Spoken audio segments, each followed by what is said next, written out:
Good afternoon, members, officers, and welcome to members of the public. For those of you who have not been to this meeting before, or attended one of these meetings, I will tell you the running order. After we have had apologies for absence, declarations of members' interests, minutes of the previous meeting, and some chairman's notices, we will then move to the planning applications in the order in which they are on the paper. Deputies will come to the table at that time for each item. Each deputy will have, if it's a single deputy, it is 6 minutes. If it is a joint deputation, you will have 12 minutes between you. After that, you take no further part in the meeting unless we need to ask you a question. It may be that there is something which only you can answer, and so we will ask you a question. But otherwise, you take no part in the meeting. You observe our foibles. I have to advise you that this meeting is televised on our website, and so the back of your head, if you are making a deputation, will be visible. You will be heard, but your face will not be visible except when you're coming to and from the table. If there is anybody here who has a specific objection to appearing on our website, would they please indicate to me before they come up so that we can make arrangements. Now, in the unlikely event that there is a fire or a fire warning, because there's nothing scheduled for this afternoon, please leave the building, but don't use the lifts, because the lifts go out first. Use the stairs, and we assemble by Queen Victoria's statue. We take the Queen very seriously, and so we assemble by her statue. That is the main thing. Recording, welcome, that will do. That'll do. I'm going to do the introductions.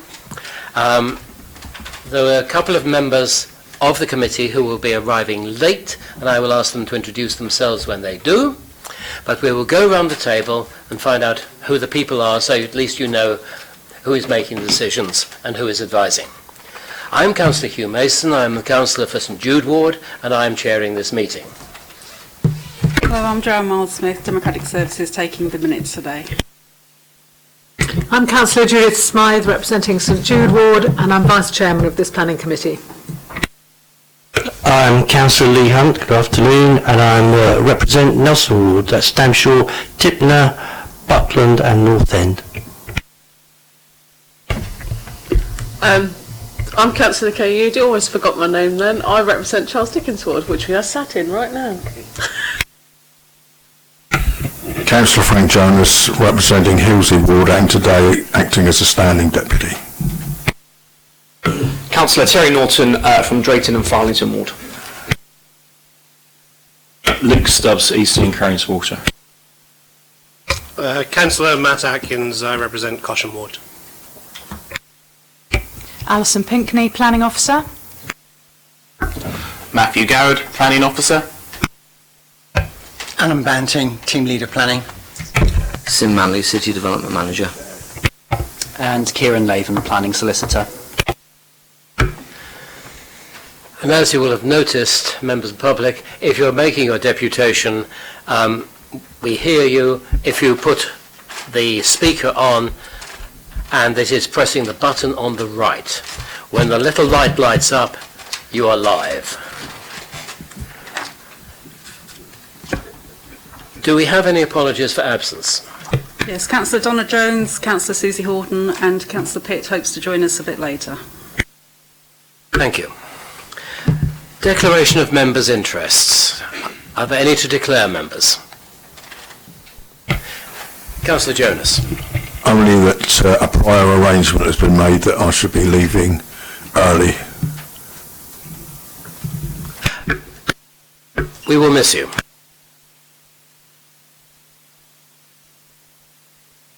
Members, you have in front of you the minutes of the previous meeting, which was held on the 19th... Sorry? Declaration of Members' Interests. I've asked for that. Yeah. Okay. Minutes of previous meeting, 19th of June, you have in front of you. I will take them page by page. Strangely enough, we start on page 5. Page 5. Page 6. Page 7. Page 8. Page 9. I assume I have... I agree with them. Sorry? Apart from the result, I agree with them. Okay. Shall I propose them, rather? Right. I can second them as well, if you like. Yes, well, I propose them from the chair, and so it doesn't need a seconder. Okay, so I accept the minutes, and I accept the fact that Councillor Hunt believes them to be a correct record. Right. Okay. We now move on to the next item, which is an update on previous applications and on the nitrate situation. Mr. Manley. Thank you, Chair. It was resolved at this committee meeting previously that we do an update every meeting. So basically, this is an update to exactly where we are at the moment. Obviously, you appreciate there is this issue about nitrate neutrality in terms of any development, and at this moment in time, it's the authorities not in a position to issue decisions on anything that's going to generate an overnight stay, that's residential, hotels and the like, because of the problems of adding to the already pre-existing problem in the solent from nitrates and a phenomena called algae bloom or eutrophication. Obviously very important that we try and get this resolved, and we have been working very hard to come up with some interim measures to allow us to start moving forward and issuing decisions. We have been in discussions with Natural England regarding this, and they have actually confirmed that some of our approaches for very short-term interim measures, such as offsetting against existing permissions, which are deemed to be part of the existing problem, and then allowing new applications to come in where we can demonstrate there's an improvement in water efficiency, has been accepted by Natural England as an option of moving forward, and I can confirm that one of the applications that was brought in front of this committee previously, the prison site, has been struggling to come forward. We've now confirmed that we are moving forward on that one because it has a historic Act stamp permission, and by using water efficiency improvements, we've managed to get to a position where we think we're in a position to issue that decision, which is good because it does have quite a few outside the permission, but I understand there's going to be quite a few affordable units in that, so all positive there. In terms of appeals, we have been refusing, or a number of applications have been refused on nitrates issue, and we have actually started getting some responses back from the planning inspector. There's one on 32 Norman Road which was refused on the basis of no nitrate mitigation supporting the application, and that was actually dismissed on those grounds. Obviously, we can't do this on our own. We are looking to actually come up with some solutions on a sub-regional level through PUSH to come up with a strategy moving forward, and I can confirm that work's ongoing, and it's anticipated that a strategy will be in place by the 15th of October 2019, and that's something we're pushing for. As well as working on that, a paper is being prepared for the PUSH Joint Committee on the 13th of July relating to that and the steps moving forward, get an agreement on all the different measures that will encompass, so we've come up with an overall strategy allowing us to actually start issuing decisions. There's other meetings taking place, one today, regarding the mitigation problem, or the eutrophication problem. There's an Hampshire County Council Agricultural Land meeting today, and also an East Solent Coastal Partnership Regional Habitat Compensation Programme is also meeting on the 22nd of July. We have come up with some interim measures, just to give you a little bit more of an insight on what we're doing is in terms of very short and medium term. At this moment in the authority, what we're looking at is doing some water offsetting, water efficiency measures in our own housing stock, and we think that where we can improve the water efficiency of our existing stock, for each one that we improve, or for each 5 that we improve, we should actually be able to grant 1 planning permission on the back of that. But what we're doing is working through a strategy to make sure that none of the costs of any of those works will be transferred to the tenants living in and occupying those properties. So it's actually us coming forward with the strategies to actually improve water efficiency of our own stock, and in doing so actually addresses quite a few other of our burning issues with the authority in terms of climate change. So actually quite positive there. And obviously one thing that came out of the meeting, or when members were talking about it previously, was actually concerns about what the central government is doing. We have written to the Minister regarding this issue,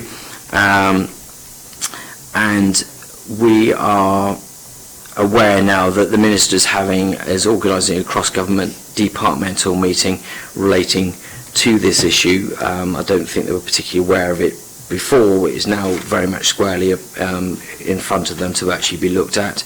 And obviously with Push is also looking to actually lobby them as well, and obviously looking into the issue of the problems that Southern Water had relating to discharge and Ofwat's investigations in relation to that. That's the update in there. I'm happy to answer any questions if I can. Some of it's moving forward, and some of it I can't talk about at the moment because obviously there's internal stuff, but quite happy to have a quick chat. Councillor Stubbs had his hand up first, then Councillor Hunt. You mentioned about water efficiency in the council's own housing stock. Presumably there's no way of collecting contributions from developers to pay for that, and yet not just the tenants but the council itself shouldn't find itself out of pocket for doing those works. So what discussions are there, if any, with developers about recovering any of those costs? Obviously we're trying to bring forward lots of units. If we were to actually improve all our water, get water efficiencies across the whole of our stock, we would be looking at a total of 2,400 additional dwellings that we could bring forward. Obviously, if we were going to be offering those out to the market, any costs associated with doing those works would be picked up by the developer and be expected to pay on a per unit basis. So it's not anticipated that in relation to our own stock, obviously we'll have to bear that if we're looking to build our own units and have offset mitigation against that. But obviously if we're looking to go out to the market and use those to support private sector development coming forward, there would be a cost associated with that, so we would be charging out. So you're confident we can do that even though we don't have any form of SVD or policy for collecting contributions? It is a matter that needs to be, and that's one of the things I was talking about, that we're moving forward on that, and we are looking at that and steps we need to do and take as an authority to enable us to do that in the future. Councillor Hunt? So I'm just a bit curious to understand what water efficiency actually means, because I don't understand how the amount of nitrates going down the system, for want of a better word, is improved. But I mean, I'm great if it is, but how does that improve water efficiency and the number and the amount of nitrates going, or otherwise going into the sea or whatever? Understood. Basically, the licence that Southern Water have to discharge effluents into, or water into the Solent, can only contain a certain amount of nitrates per volume. So basically, if they put a litre in, it will contain so much nitrates. If we reduce the water going to the pumping plant, then we actually reduce the amount of water that they can discharge. Therefore, because they have a set rate of discharge, the less water we send them, It increases the concentration at their end, and then they have to deal with it. And it means they have less water to worry about. There will be a reduction in the overall water coming from our properties. Yes. Before we go on, welcome. If you could introduce yourself, and do you have any interests? Good afternoon, Chair, and apologies for lateness. It was another council matter. No declarations of interest on Councillor Steve Pitt for Central Southsea Ward. Thank you. Councillor Atkins. Councillor Udi. Thank you for the report. I was a little surprised to hear you. It sounds like you've now started issuing refusals on the basis of nitrates. Was that a decision taken by officers, or am I now to understand that perhaps this is actually a question that should be directed to Councillor Pitt? Has the Cabinet taken a decision not to proceed at risk with issuing permission then and authorised the officers to start refusing these applications? We're currently speaking to and seeking legal advice about the position of issuing decisions in relation to the issuing of a refusal. Where an application comes in and it isn't supported by offsetting, then as an appropriate authority, we have to carry out an appropriate assessment. And if we can't demonstrate that actually that's not going to cause harm, then we would issue a refusal. That would happen with the bird mitigation that we have in the place at the moment. If they didn't pay the bird mitigation, it would be a refusal on that basis. So it's not a case of we've made a decision, it's just that where an application is being asked to be determined, we're determining it on the basis of not having the offsetting, because there isn't any at this moment in time. So we are moving forward applications where there is a problem with nitrate offsetting and it does generate an overnight stay. That will be a reason for refusal.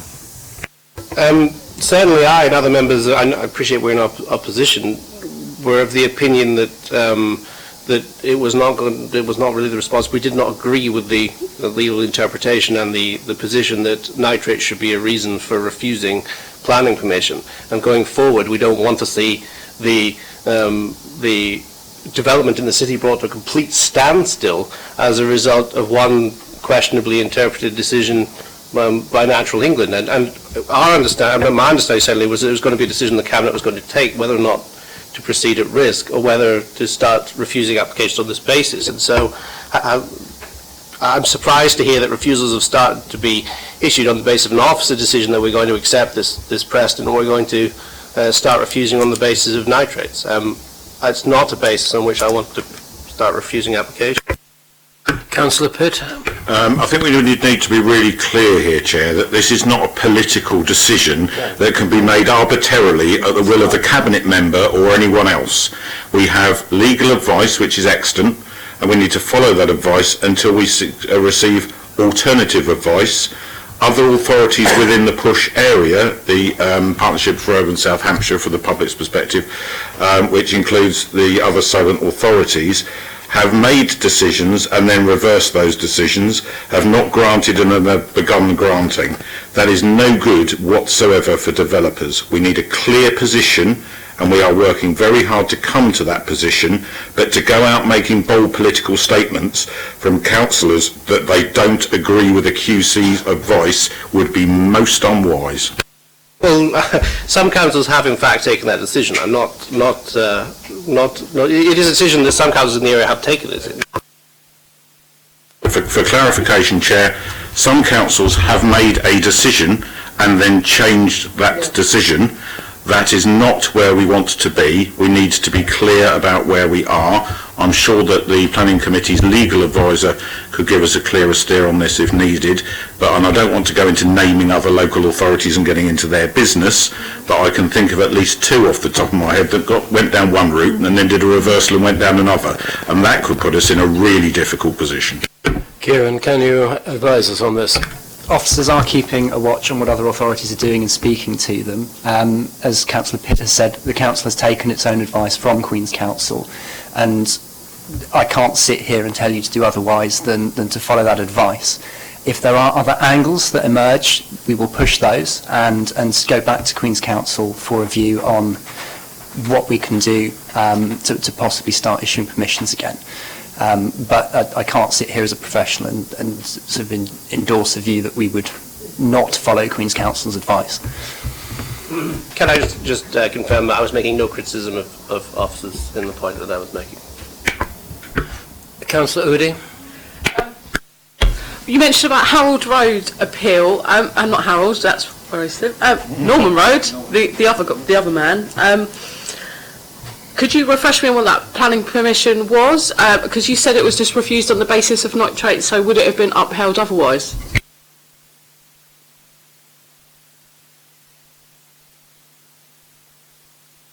To apologise. It was an application for intensification use of a dwelling C4 to a large-scale HMO, so a sewage generous use, and it was refused by the planning inspector. Do you want me to read out the reason for review that he dismissed on? Yeah. Okay. In the absence of evidence to the contrary, and the proposed development would adversely affect the integrity of the SPAs, either alone or in combination with other development as a result of additional nitrogen and phosphorus from additional wastewater generated by the increased population. The proposal would therefore conflict with the habitat regulation and Portsmouth policy PCS 13, which amongst other things seeks to ensure that an unavoidable negative impact on biodiversity are appropriately mitigated. For similar reasons, the proposed would also conflict with para 175 of the National Planning Policy Framework. Councillor Hunt?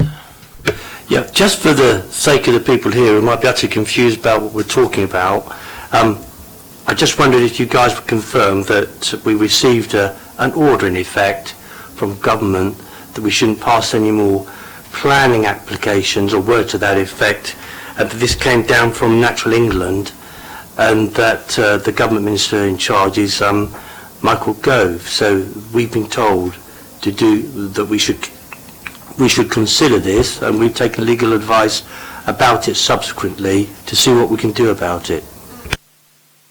Correct.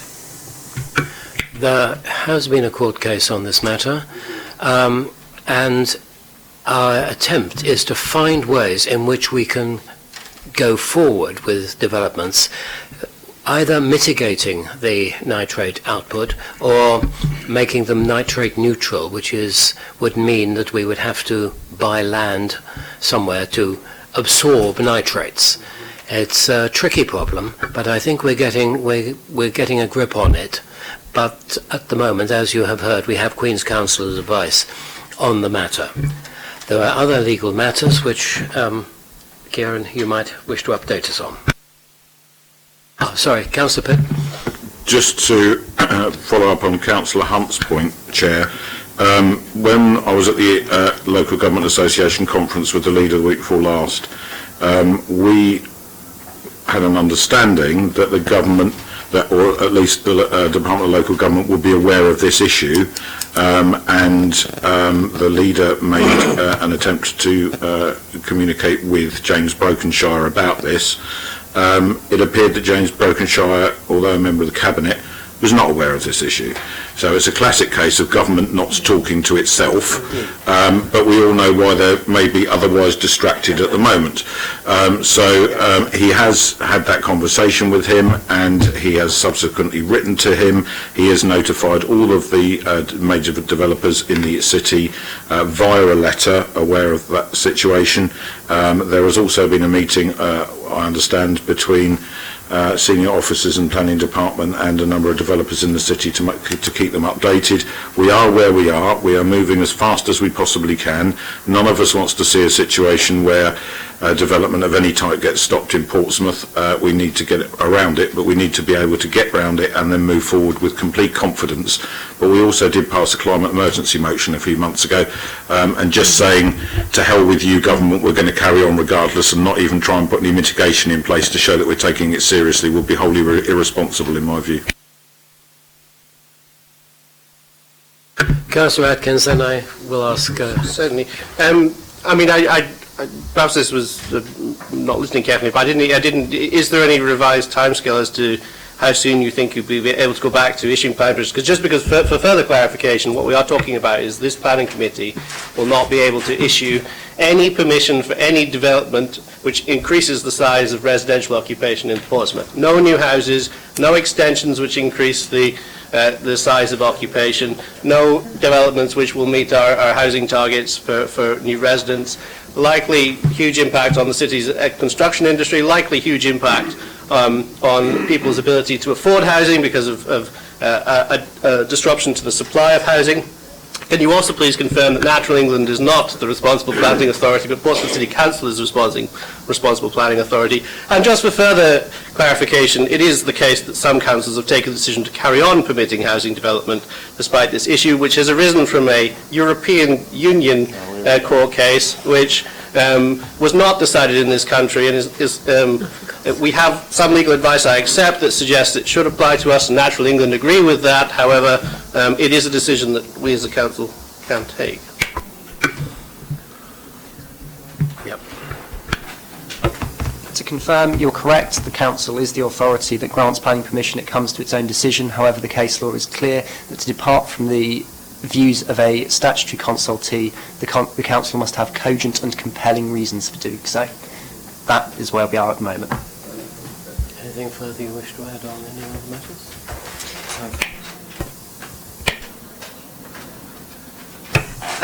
Maybe what I was talking about was that Push is trying to come up with a strategy. Hopefully that will be in place by the 15th of October. Hopefully at that point we'll be able to start issuing decisions. Up until that point we are looking at our own measures, and that's why I was talking about the offsetting. So we're working very, very hard to try and come up with these things where we can put in place mitigation strategies that offer up a nitrate neutral solution. So it is a huge amount of effort going on behind the scenes to try and get this sorted and get decisions out.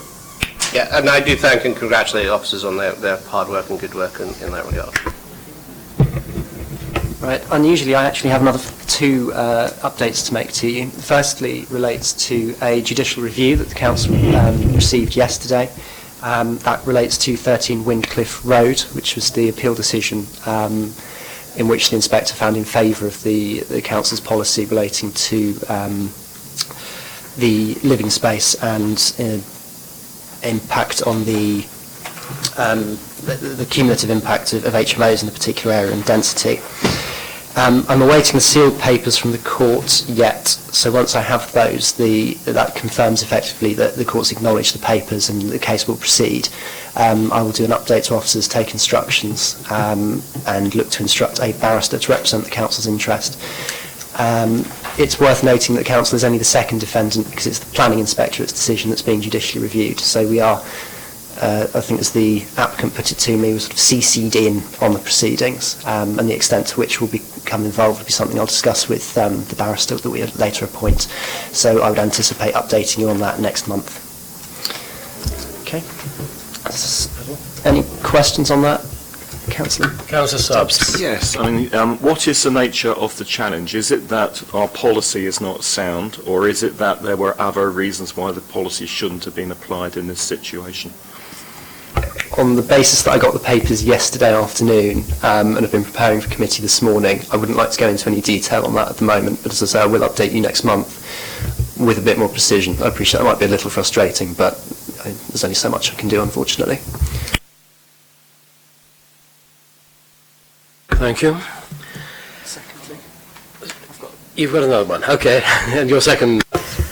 My second update that I have relates to something that Councillor Hunt asked me to do at the last committee in relation to motions to defer taking precedence over the main motion. I've done a little bit more research into this following the guidance that I had in notes before me on the day. I've referred to something called Robert's Rules of Order, which is recommended in the particular notes that I have. And the answer is effectively that a motion to defer is a form of secondary motion.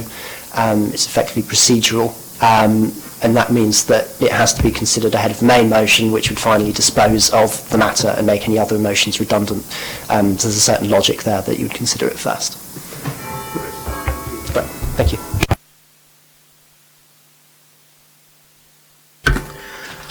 Right. Before we proceed, Chairman's notices.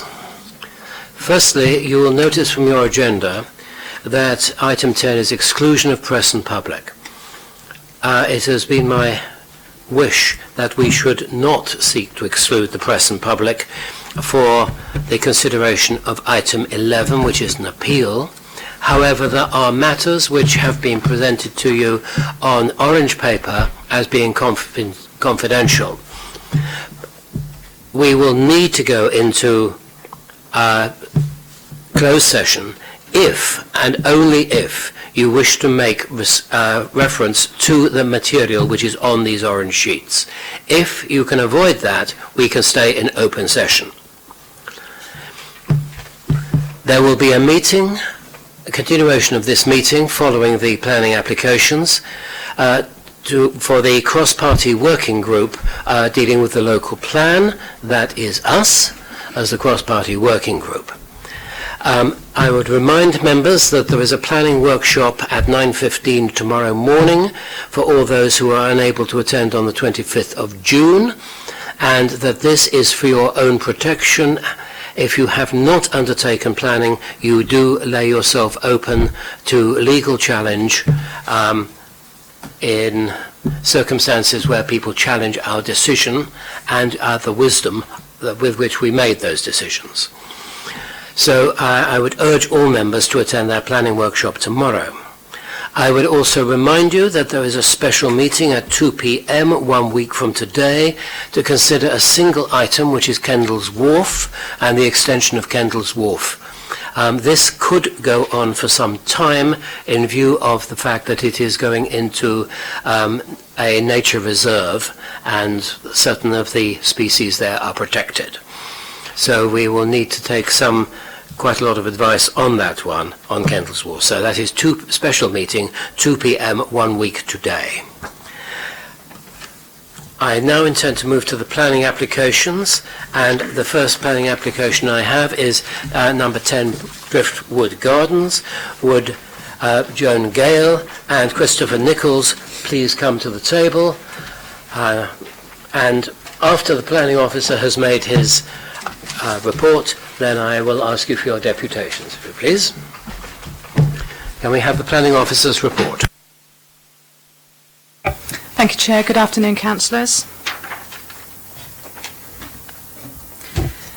The application comprises a proposal to extend and alter an existing detached dwelling house located within Driftwood Gardens. The site lies to the east of Esplanade Gardens and to the north of the beach.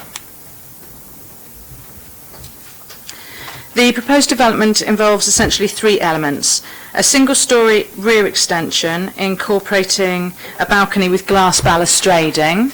This is the proposed block plan, this is the existing. The existing conservatory and extension would be demolished at the rear, and then a single-storey extension across the full width of the property. The second element would be a single-storey extension to the front of the property to link the main house with the existing garage. Again, existing garage, and that's the proposed link there. And finally, external alterations to the east face elevation of the garage, from garage doors to 2 windows and a single door. There are no site-specific land use policies that discourage the principle of residential extensions in this area. Therefore, the design policy PCS 23 of the Portsmouth Plan is the most relevant in this case. The extension to the rear, that's the south elevation, would measure 3.3 metres deep and stretch across the whole width of the property for a length of just over 15 metres. So this is the proposed, and it's across the full width of the property. The balcony would be on top of that and would stop short 3 metres from the western edge. So the balustrade, which is a glass balustrading, would finish at that point. These are a couple of photographs to show the existing rear elevation. You have the conservatory built in 87 and the single-storey extension given permission in 96. And And the property you see there on the right is 11 Driftwood Gardens. This is looking to the west, and you have number 10 Esplanade Gardens there, and that's a two-storey extension that was given permission in 1996. So the glass balustradium would come to about that point. This is a view taken from the existing first floor balcony, looking towards 11 Driftwood Gardens, who have a similar balcony area at this point here. And again, looking towards 10 Esplanade Gardens and across to the beach. This extension is considered acceptable in terms of its size, location and overall design in the context of the recipient building and the wider surrounding area. It wouldn't be an unduly prominent feature as seen from the surrounding properties, nor the Esplanade and the beach to the south. The balcony would be much wider than that existing, however it would be set in from the western boundary by 3 metres, which would result in an acceptable relationship with the number 10 Esplanade Gardens to the west. Many of the southernmost properties within Driftwood Gardens have first floor balconies with a degree of mutual overlooking between properties, much in the same way as there exists between numbers 10 and 11 at present. This relationship would be little different from the present situation with respect to the neighbour at number 11. The rear extension and the balcony are therefore considered capable of support. Moving on to the second element is a single-storey brick-faced link between the main house and the existing garage. This would have, where am I? So this is looking through, this is the existing garage, this is looking through, and you can see that little, sorry, shaky hands, pitched roof extension there. And this is the extension infill here. This is a very modest addition and not considered to result in any significant adverse impact on the street scene. This property is well set back from the road or from the residential amenity of the neighbouring properties, including number 10 Esplanade Gardens. The third element relates to alterations to facilitate the conversion of the existing garage to a study connected by this link. The internal conversion to a study for use incidental to the primary function of the main building as a dwelling house does not actually require planning permission, given the absence of any planning conditions restricting the use of the garage. The external alterations, which you can see here, going from a garage door to 2 windows and a single door giving access to an internal store, are considered acceptable in design terms and unlikely to result in any significant loss of amenity to neighbours, including those at numbers 9 and 11 Driftwood Gardens, in terms of privacy or light pollution, given the intervening distances and the height of the boundary wall between numbers 9 and 10. And I have some photos to illustrate that. Existing garage, number 10 Esplanade Gardens, the link would come between there. And this is the existing boundary wall I was talking about. Number 9 is on this side, and you can see in terms of the height of the wall, that's only a little drop down from the existing beam that we have here, and the windows and doors will be below this point.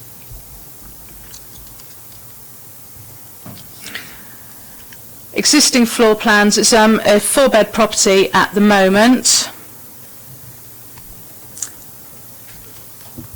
This is the single-storey extension with a patio in front and a balcony over, and this is the link to the converted study. Whilst the loss of the parking spaces within the garage is not under the control of the local planning authority, it is noted that the proposal does not increase the number of bedrooms within the property as shown on the floor plans, and that the council's parking standards for a 4+ bed property are 2 spaces, which are available in front of the garage building. I'll go back to a photo. You have 2 cars parked there. And therefore it's not considered that the proposal would increase pressure on on-street parking within Driftwood Gardens.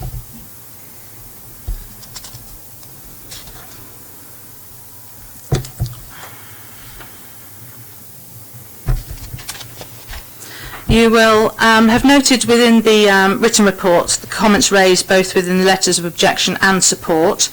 With respect to concerns raised about the potential subdivision of the dwelling into more than one unit of accommodation, it is noted that the floor plans do not show any internal divisions or physical barriers to prevent free flow throughout the property, nor separate entrances.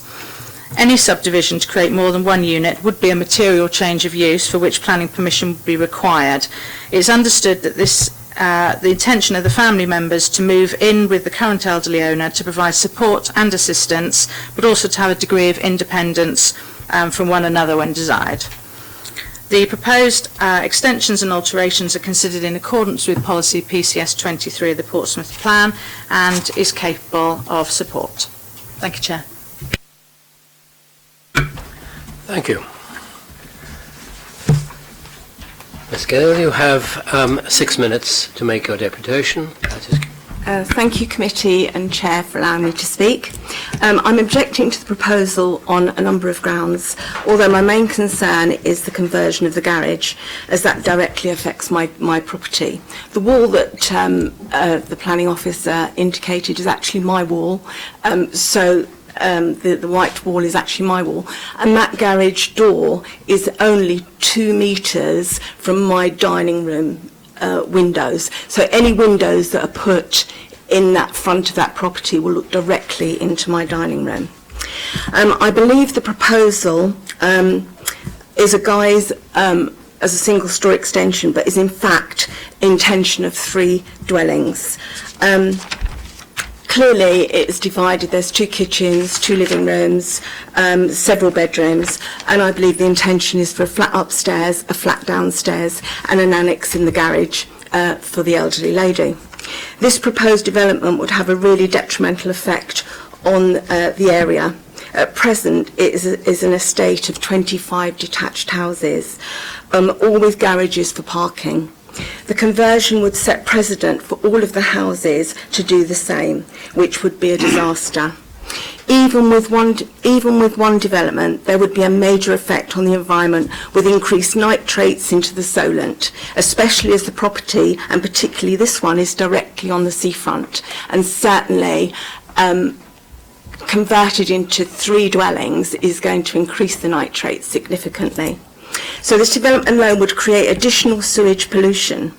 With regards to the loss of the garage, again, this would be extremely detrimental to the estate. The road is very narrow, with access to the particular property even more of a problem with the narrowness of the road. Cars parked on the pavement, creating a hazard for pedestrians and particularly the disabled. And I have actually provided photographs to the council of that problem. Due to the already existing problems with the parking, large vehicles are often unable to pass down the road, which is a huge issue. If a fire engine was needed, it wouldn't gain access. I've had my wall, the one that you saw, and because it continues on, knocked down 3 times because of this. Once by, in fact, the dust cart, which actually created a direct expense to the council because they had to rebuild it. So the loss of the garage would be madness, especially with the property becoming 3 dwellings, creating more need for parking. Without the garage, there would be inadequate parking on the property itself. The proposed window of the garage would look directly onto the road and is within very close proximity, as I say, 2 metres to my actual dining room windows. I would therefore have absolutely no privacy in my own home whatsoever, unless there was a completely obscure glass and no opening windows. The garage is extremely close, and it's difficult to see from that picture. So obviously the garage is my strongest objection because it affects me directly, although the conversion changes has a huge detrimental effect, I believe, on the environment. The whole estate, with the loss of existing parking and the increased need for parking the conversion of the property would create. I think it's immoral and deceitful that they've tried to put this sort of development through under the guise of a single-storey extension. Putting a planning for a single-storey extension, but clearly having the intention of turning it into 3 dwellings. So my objection is not only because of the huge effect to myself and my property, but because of the effects to the estate with the increased parking, the effects to the environment with the increased nitrate pollution. It is also my belief that the proper process for this application has not been followed. I would therefore ask the committee to reject this application, and if not in its entirety, certainly the garage conversion. Both have approved that any front elevation of the garage would have obscure windows and no opening. I hope the committee takes into account the environmental damage the conversion would create, because it's not just a simple single-storey extension, and I have grave concerns for the environment in general and what this sort of development going through the back door can create. Thank you. Thank you for listening, sir. Mr. Nichols. Thank you, Mr. Chairman. I'm here today to represent the applicant, Mrs. Hazel Ledger, who is sitting behind me, the left-hand lady of the three in the corner, but also to represent her mother, Mrs. Nellie Rhymes, who is the owner and occupant of the property at the moment. Mrs. Rhymes is the lady in the middle. Mrs. Rhymes will be 94 in September. She has been a widow now for 2 years, since her husband died in July 2017. They were joint owners and they bought this house new in 1981. In fact, I first saw it before it was even finished. So they have lived there for a very long time. I have 3 points to make. The first is concerning the best interests of the elderly. The second concerns, oddly enough, the Portsmouth housing stock, and thirdly, the detail of the application. After the death of Mr. Michael Rhymes in July 2017, there was a long period of family discussion about what would be in the best interests of Mrs. Rhymes thereafter. Frankly, should she move, should she go into care, should she stay where she is? The plan evolved that the property would be taken over by the younger daughter, Mrs. Hazel Ledger, together with her husband, who currently live in a house in Milton. They would be responsible for the upkeep and refurbishment of the property, which is very much needs after nearly 40 years. And they would be on hand to provide Mrs. Rhymes with any care and support she needs. She is remarkably fit and healthy for a lady of 94. If you saw the D-Day veterans back in June, and some of them were immensely impressive people, Mrs. Rhymes competes with all of those for her mental state, for her physical state. She wants to take care of herself so far as she possibly can, and it is recognised to be in her best interests for her to do so, and to stay in her own home to do so, particularly the home she's lived in for 38 years. By coincidence, yesterday I received through my door a leaflet from Saga proposing care for people to stay in their own homes, exactly what this application is for. The property would remain as a single family dwelling with care for the elderly if needed. It has the facility to bring in live-in carers if needed. We did bring them in for a year when Michael Rhymes was getting very ill, and they lived in at the family's expense, not at any public expense. They lived in the property and would continue to do so. The suggestion that this is an underhand way of converting this property to 3 dwellings is complete rubbish. I can certainly say that I and my wife, who is the elder daughter, have no wish to come down and live here. The younger daughter does propose to do so, and of course, in doing so, she will vacate and sell the property she and her husband occupy in Milton, which then becomes available for the Portsmouth housing stock, an additional item. There is no increase in any sewage or water usage, and no increase in nitrates that may be done as a result of this application. The best interests of the elderly are a matter that the committee will always have in the forefront of its mind. The accompanying papers you will be very familiar with mention Article 8 of the European Convention on Human Rights. I don't propose to dwell on that, other than to say that there is no basis for any other conclusion that this is in the best interests of the elderly to remain in her own home and look after herself as much as she is able to do. On the detail of the application itself, in fact, without the balcony, we wouldn't be here today. All of the proposed changes fall within the definition of permitted development in the 2015 regulations. It's only the balcony that isn't within those regulations, and yes, it is a whole. The package is there to be complete. But as the planning officer has already confirmed, issues about what the garage building is used for are outside the scope of this committee. Almost every property in Driftwood Gardens has given up using the garage for parking cars.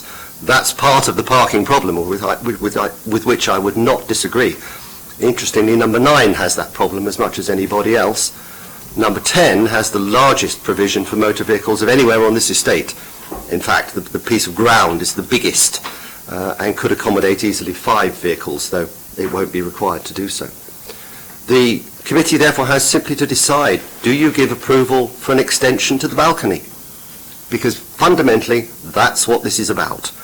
And the planning officer has very kindly said in her report that she recognises the importance of care of the elderly, she recognises the modest nature of the proposed extension and the limitations on the committee's powers, and accordingly I can only urge the committee to accept that. Worry about parking in another context, that's not what this is about. And why we are here today, frankly, I wonder. I do wonder, because I have to say that no elected member of this council has been down to have a look.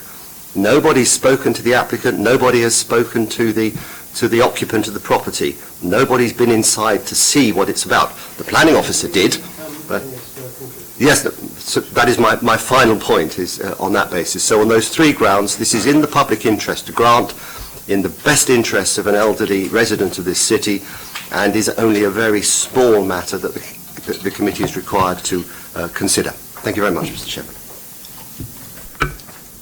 Members, we have heard quite a lot of material which is tangential to the application before you, and I would remind you that we are here as a planning committee dealing with a planning application.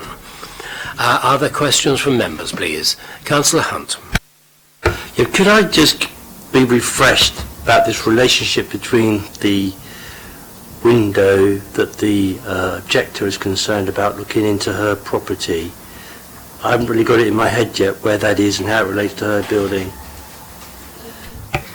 Yes, Councillor. This photograph is taken from the garden area of number 9 towards the application site and the garage here. So this is the boundary wall that we were looking at from the other side. So the alterations are made to the front of this garage. Let me just pop back to... So they would be the insertion of 2 windows here and here and a pedestrian door into an internal store there. And that's the height of the existing boundary wall that number 9, the lady has confirmed is her wall. Councillor Hunt. Where is her dining room window that she's concerned about? When I took this photograph, I was stood just to the right of the dining room. So the dining room is, as I understand it, the closest to this boundary wall. How would anybody be able to see into that dining room window? I can't understand. In my opinion, the existing boundary wall, the existing vegetation is within the neighbour's control, is sufficient to prevent any overlooking, loss of light pollution. Yes, Councillor Smythe. This is just a supplementary question. What level would the windows be at in relation to the existing door? Thank you.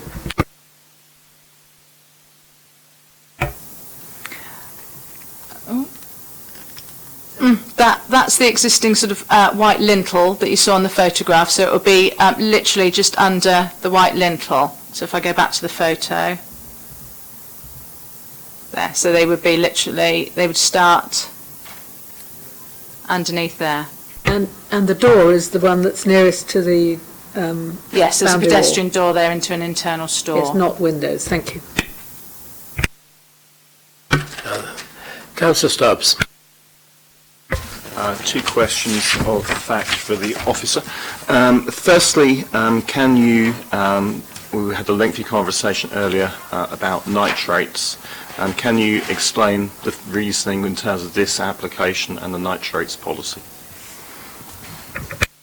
The nitrates issue doesn't relate to extensions to existing dwelling houses. So this is an extension to existing dwelling house. In any event, they're not increasing the number of bedrooms, but it's an existing dwelling house. And it was said that the only issue that this committee can consider is the balcony. My understanding was there were a few more material points than that. Could you confirm which elements of this are outside of permitted development? Yes, the single-storey extension could be permitted development if you were looking at it in its own right, but the application hasn't come in like that. It's come in with the balcony, which is a raised platform, therefore needs planning permission, so you can't sort of divorce the two.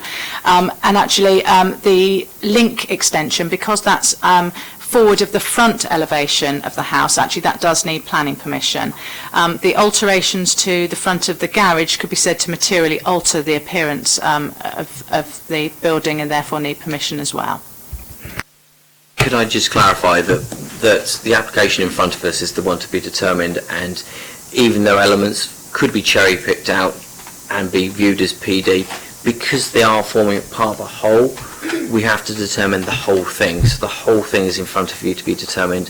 So bear that in mind when you are obviously making your final decision on this.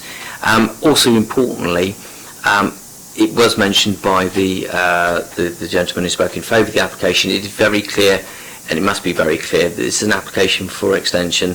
There is no proposed subdivision. That would require planning permission in its own right, and therefore would be the subject to consideration because of that. So this application is for an extension, not for subdivision into 3 units, and that's what we are required to determine. If there are no other questions, may I have comments from members, please? Councillor Norton. Thank you. Yeah, it's just to make the point clear, really, that I don't feel that this is particularly in public interest because it's the loss of a garage. And secondly, it's really, really difficult for us to make, we have to be clear that we're making judgments on material considerations here. We have to take personal circumstances out of the equation. So I think the decisions that we make today are about material considerations, but I'm not so sure that the loss of privacy really holds up, and therefore personally I'm inclined to vote for this. Are you therefore proposing the officer's recommendation, Mr. Councillor Norton? Yes, I'm happy to propose this. Is there a seconder? Councillor Smythe has seconded. Further comments, please, members. Councillor Smythe. I just wanted to make a comment. One of the deputies said that we haven't looked at the place. I have had a little snoop around. It would be improper for us to make relationships with the people who are in the houses. That isn't in good practice. But quite often, I know some of us do go around and have a look. I couldn't obviously get to the back, but I did that. Thank you. Yes, so I'll comment that this is quite common that members do go and have a look. I myself have been down there. And whilst we're waiting for further comment, Councillor Stubbs. Just to say a few words, really. I mean, I think that this is a difficult application in some ways, and it's been a bit of a surprise to me as it's worked through to find that the usage of the garage sits outside of planning, because there's been other applications, not in the recent past, but some years ago, where that was not the case. But I guess it's just different circumstance on the application. But that has been quite a surprise to me. So we're actually only left with a very limited set of material applications. I mean, for me, the balcony is fine. The link to the garage is fine.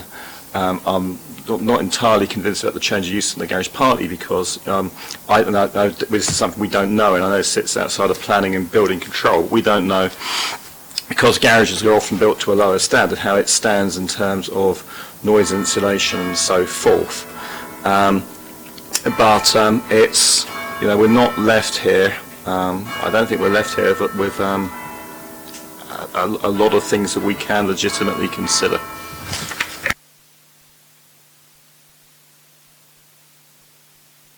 Right, members. Councillor Atkins. I was just going to, I think, second the points that Councillor Stubbs made. I think because this is not an application for subdivision, this is an application which doesn't change the number of bedrooms, which doesn't actually change the use of the majority of the house. There is very little for us to consider. What people do with their garages is up to them if it's within building control. The considerations we have are external appearance, which unfortunately I don't think this. I don't think there's any reason to refuse on this basis.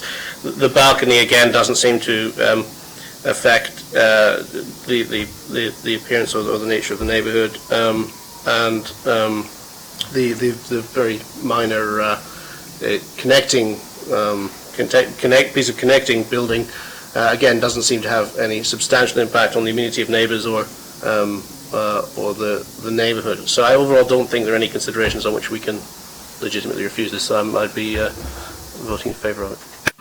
Right, the officer's recommendation has been proposed and seconded. Will all those in favour please show? Those against please show. Those abstaining please show.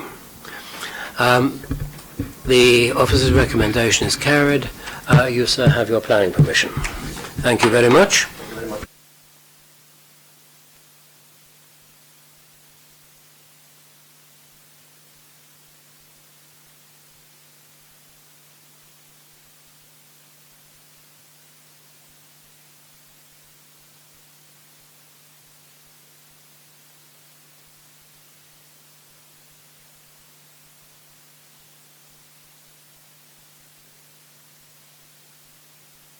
To the second application before you, which is 24 Walden Road, Portsmouth, for a change of use from Class C3 to Class C3 or 4.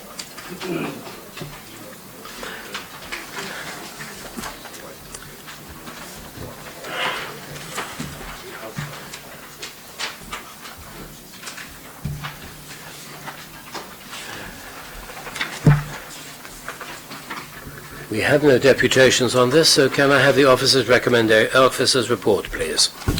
Thank you, Chair. Good afternoon, members. The area surrounding the application site is primarily residential and characterised by rows of two-storey terraced properties.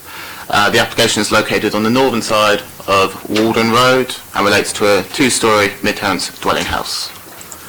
Planning permission is sought for the change of use from a dwelling house Class C3 to purposes falling within Class C4 HMO, house of multiple occupation, or Class C3 dwelling house. Internally, the property features a combined kitchen and living room, WC and bedroom at ground floor level, and two bedrooms, a bathroom and a dressing room at first floor level. The internal layout would not change as part of the application. Based on the information that's held by the City Council, of the 87 properties that are within a 50-metre radius of the application site, only one property was identified as being in lawful use as a HMO. No additional HMOs were brought forward to the officer, and including the application site, with the total percentage of HMOs, would bring the area up to 2.29%. Lower than the 10% threshold in which an area is considered to be imbalanced. Further, the proposed development would not result in 3 or more HMOs being adjacent to each other, nor would it result in any residential property being sandwiched between two HMOs. It is therefore concluded that the change of use would not result in an imbalance between HMOs and Class C3 dwelling houses in the area. Above you can see some photos that were taken of the site back in June. To the left you have the front elevation of the property, and to the right you have the rear elevation of the property. Then you have the kitchen/communal area. You can only really see the kitchen space in that photo on the left, and the upstairs bathroom on the right. And then you have the upstairs bedroom on the left and the downstairs bedroom on the right. So having regards to the SPD guidelines, it is noted that the combined living area has an under-provision of 3.9 metres squared. However, given that there's an additional space within all the bedrooms and there's other communal areas within the property, such as the dressing room at first floor level, the under-provision is considered to be on balance acceptable. Further, the bathroom is also slightly undersized by 0.3 metres squared, but given that there's an additional WC within the property, this is also considered to be acceptable in planning terms. The City Council's parking standard SPD sets the level of off-road parking facilities for new developments within the city and places a requirement of 2 off-road spaces for Class C4 HMOs with 4 or more bedrooms. It should be noted that the expected level of parking for a C3 dwelling house is the same at 2 spaces being provided. Also, just a quick note that on the nitrates, while it's acknowledged there are ongoing issues around nitrification of the Solent due to increased levels of runoff from residential development, as this application is for the change of use of the property from a C3 dwelling house to a C4 use of a dwelling house by 3 or more residents as a HMO, is not considered to represent an increase in overnight stays and therefore would not have a likely significant effect on the Solent SPAs or result in an increased level of nitrate discharge. As such, having regards to all of the material planning considerations, raised representations and policy, it is concluded that the development is considered to be acceptable. Thank you, Chair. Thank you. Members' questions. Councillor Hunt. Well, thank you very much. I mean, what we're going to focus on now is this communal living space, obviously, except all the other points that you've made, Matthew. Just want to, there's a couple of issues. So the dressing room, I don't understand what that is. That appears to be the hallway, actually. There's sort of one door going in, one door going into the bathroom, but okay, so we'll just leave that as it is at the moment. But we've had some battles in this committee, certainly when I was last here, about communal spaces, and about people living together in a family unit, and we've thrown out applications where the communal space was not big enough, or was not by the required standard, rather. How does extra space in one person's bedroom, how does that make up the fact that we are not delivering, or this plan doesn't deliver the required standard? Because I've never heard that before. Yes, so it's been established in a few appeal decisions that, such as Whisper Road, which was passed by an inspector on room sizes, when that had an under-provision of, I think it was about 2 metres squared, because extra space within each individual's living room would allow them to store items that would otherwise be stored in a communal area, or carry out things that would normally do in a communal space. The size in a bedroom can be shown to make up for an under-provision in a communal space. Councillor Smythe. Then Councillor Stubbs after that. Just following this up, I would imagine that some of the mitigation for the small living dining room was ameliorated by the kitchen being immediately next door. And I wondered why somebody hadn't suggested moving the kitchen unit at the top of the drawing along a bit towards the bathroom wall, which would give the required additional space in the living room. It doesn't look like, it looks like it's kitchen units, and if it was just moved on a bit, it would give a bit of extra space. Can I see the picture of that?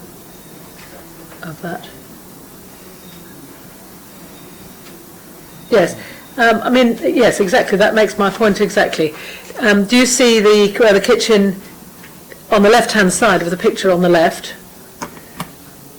Additional space could be generated by moving that whole unit down towards the bathroom wall, towards the lavatory wall. Yes, the question is, did anybody consider that, and is there any reason not to do it? So I'd just like to point out for clarification, the kitchen in terms of the floor space does end at the black line. The kitchen countertops do leave a space, but it would be presumed that it will be used for, say, where the fridge is stored or bin space. But the kitchen actually does run up to the black line in those floor plans. The black line doesn't extend in the floor plans there. The two spaces at the end will be the fridge freezer on one side and the washing machine and tumble dryer on the other. That's helpful. That's talking logically. Right.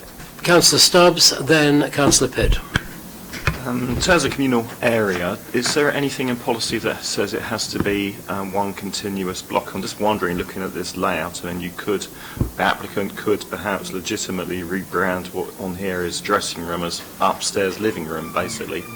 So how does that work?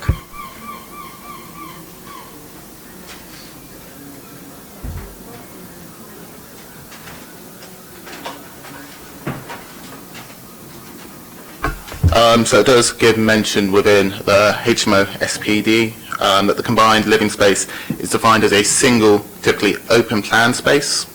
So you presume that would mean that it would have to be all conjoined as one to be considered. Councillor Pitt. A bit confused here, Chair. We've looked at loads of these applications. There is no dividing wall between the living dining room and the kitchen. Exactly. There is no door between the two spaces. We've seen other applications come in calling this combined kitchen living dining space. The kitchen's not counted into the room sizes at all.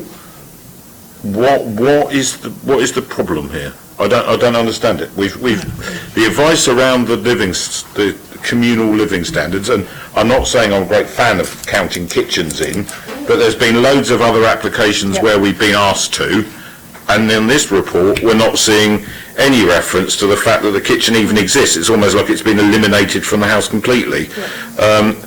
Where we've got the toilet provision downstairs, that clearly more than mitigates against the small amount of the bathroom. So that doesn't seem to be an issue. As Councillor Hunt said, we've got this room that's described as a dressing room, but presumably that is going to be used by more than one of the bedrooms and therefore has a communal element. I'm not sure. Is this an issue that the way the application's been presented has made you look at the decision in this particular way? Because I'm a bit confused around all of that.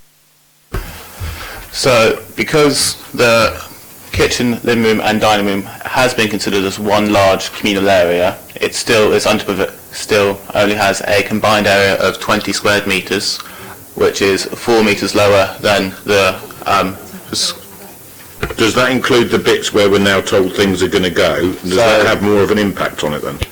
That would include, so the area of the kitchen living room runs from this black line down around there. It does not include this small lean-to area at the end. Yeah, just a quick question from me. Listen, I don't use a dressing room, so forgive me if I'm making a comment which is lost here. But we've got an application here with a bathroom which is smaller than what it should be, and potentially a redundant room next to it. Were there any questions or considerations about extending the bathroom to include that space so that it wasn't below the required standard?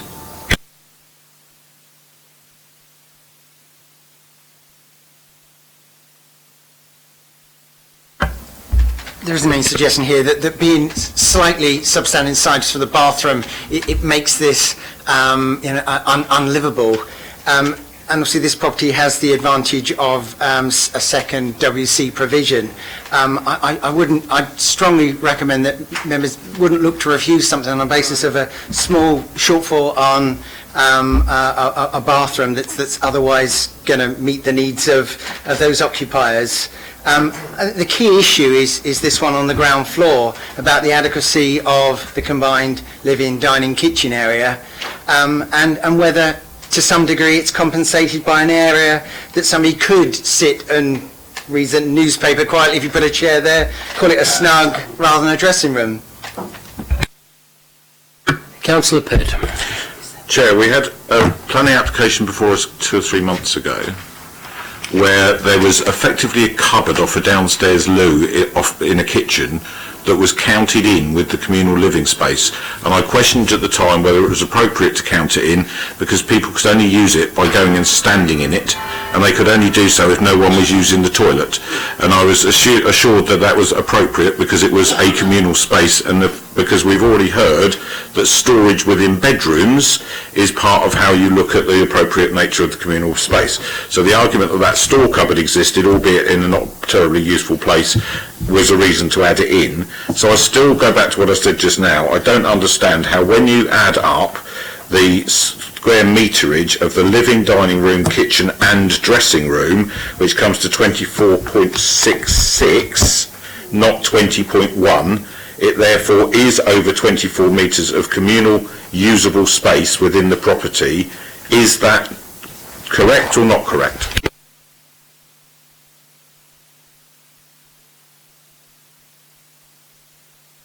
Just to add in, the lean-to at the back is also presumably able to be used by more than one person. We'll come to comments in a moment. We'll take your question next, Councillor Stubbs, then I think It's just been touched on, actually. So the regulation which used to apply at one time, that you couldn't have a toilet straight off a kitchen, that's all gone, hasn't it? So if they remove the door between that little bit of lean-to space there, that then they're over. Because they've added on about 3 square metres just on that bit there.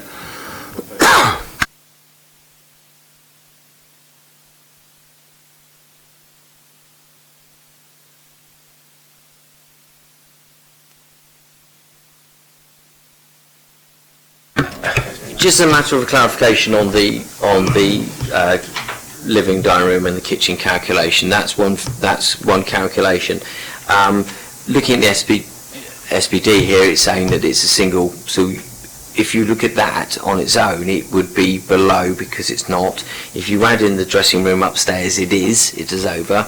As the officer identified on other appeals where we've been challenged on this, the inspector has accepted remote areas from the living room, dining room as a contribution towards the communal area. I think that the point about these SPD and also with planning policies, they're there as a guide to actually take us forward, and it is within the gift of the local the members here today to consider that and to say, well, actually it's a bit substandard here, but it's okay if you bring in the other side, and that's a matter of planning balance, which we talked about when we were doing the training, and the officer's actually done the same thing, bearing in mind the inspector's decision. So considering everything, there's a planning balance taking place that yes, the living room, living area in isolation is substandard, and hence it being in front of the members here, but cumulatively with other elements, they thought it's acceptable, particularly that's been accepted by inspectors. So it is a bit of a guide. It is there to provide you with a basic information, but it's for you to make those interpretations of whether or not you are content with the substandard nature of that main living area, and whether or not you accept the additional area as being accepted to offset that. On the basis, question from the Chair, on the basis of previous planning decisions which have been overturned by Her Majesty's Planning Inspectorate, do you think we would be considered safe to reject this, given that there is, on space grounds, given that there is this additional lean-to and this additional dressing room available? As already indicated by my colleague, I think we've put it to you on the basis that we don't think that we would be successful. We're basically carrying out a planning balance exercise, and part of that would be considering other appeal decisions where we haven't been successful. So they've gone through that planning balance, and that planning balance will always be looking to think, well, do we have sufficient justification to refuse the application? And the decision reached by the officer, and my advice is, I don't think that we probably would be successful if we were likely to refuse this, because there's appeal decisions which would find against us. Councillor Udi, then Councillor Atkins. I need to ask, if you got rid of the living room door from the hallway and just made it one big open space, would that be communal living space? I don't think you can get rid of the door because that's a building control issue, a fire regulation issue, because I think that the kitchen you'd have to, as a safe means of escape, so you wouldn't be able to take the door off and include it. But it's not a planning thing. Councillor Atkins. I mean, maybe I'm being, the room is probably too small anyway, but maybe I'm being over. Could we put a condition on it, and is this relevant at all, making sure that dressing room is never used as a bedroom, or is that not something we should even consider?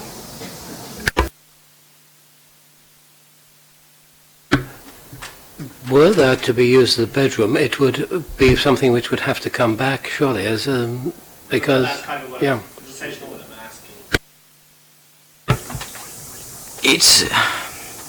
We could condition it. It would be very difficult to enforce at a future point in time. It's one of these issues that if it continues as a residential unit and someone wanted to make it into a small bedroom for themselves, then, would that be considered to be unduly onerous? It is a consideration. It's one of those things forward, but I think it would actually be quite difficult for us to enforce. And one of the tests of conditions is if we don't think we can reliably fall back on that as an enforceable position, and we should be thinking carefully about putting that as a condition. Councillor Pitt. Just to kind of agree, but also expand a little bit on what Sim's just said. This is not an application for C4, it's an application for C3, C4, so it does mean it can still be lived in by a family, and if they wanted to use that as anything other than a dressing room, nobody can or should stop them from doing so. However, if it was to be used as a C4, then it could not be a bedroom because it's under the minimum space standards anyway, so if an application ever came back to suggest that it could be, we would, I certainly would expect that the committee would get a recommendation for refusal from the officers, bearing in mind it doesn't meet our required standards. So I think that kind of covers that off. Right. Comments, members? Councillor Jonas. Yeah, whether we like it or not, this committee can actually set precedents. And if we agree to this, and the living dining room, whatever you want to call it, is not big enough, it's not big enough. People talk about we could knock the window out and extend along inside the kitchen. It's all ifs, buts, maybes, but what's in front of us is not suitable, not up to our standards. Whether people want to go upstairs and sit in the dressing room, that's again up to them, but we're here to decide on what's in front of us, and this living dining room does not come up to standards. Thank you. Are you proposing refusal? Oh, right. Councillor Udi. I'm not going to propose anything, but I just want to say, if this was used as a family house, even after granting C3, C4 or whatever, then it'd be marketed as a 3-bedroom house on Rightmove or whatever, when I would class this as a 2-bedroom house with 2 communal spaces, and I feel kind of like we're cramming a family in. And then I kind of look at the multiple use occupation and go, are we cramming 3 sets of people in? Because I feel like we wouldn't be. But on a family basis, I feel like it's kind of like you're cramming a family in. You'll be advertising your property for more money, because if I was looking for a 3-bedroom property and I went to visit this without kind of realising that I only had communal living space, I would be like, well, this clearly is not a 3-bedroom property. So I just wanted to make that general comment about it. I'm kind of torn about what's going on right now, so I'd like other people to join in with my conversation. Councillor Stubbs, then Councillor Hunt. Well, firstly, I think it's been clear from our discussion that the only material consideration is the amount of communal space and all of the other issues which arise on occasion with houses of multiple occupation, such as the 10% rule do not apply in this case. I think that we are looking at an application which yes, it is just a little below on communal space, but quite frankly, I can stitch together a narrative which says that the amount of space available for occupants still, nonetheless, in practice, exceeds the requirement. And so on that basis, I'm going to propose the officer's recommendation.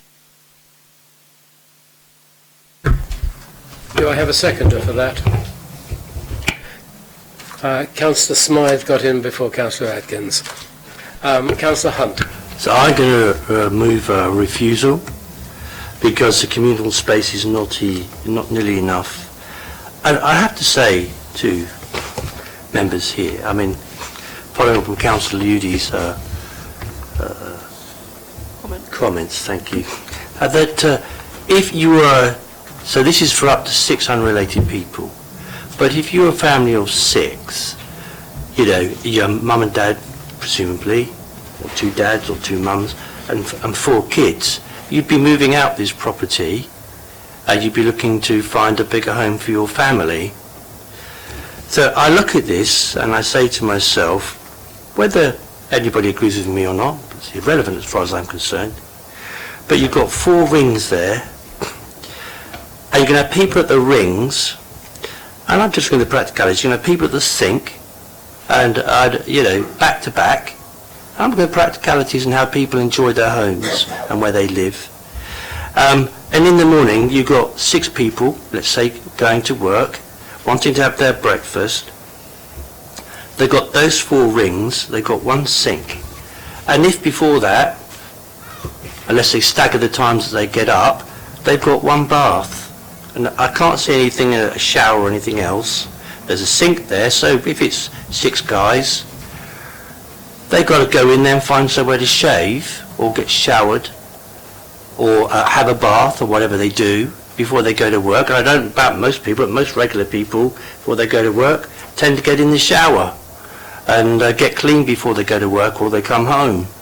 I mean, Councillor Yu is absolutely right. I mean, it is cramming. This is too small for its intended purpose.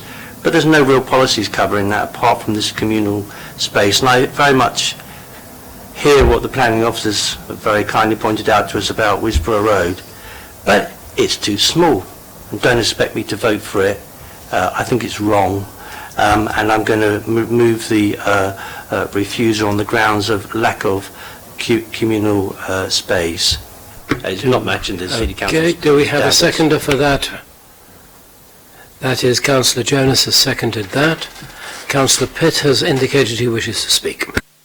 Thank you, Chair. I'm minded to agree with what Councillor Hunt said on this one. I'm usually a stickler for saying the rules are the rules, and that if the space standards are all met, then we should grant permission.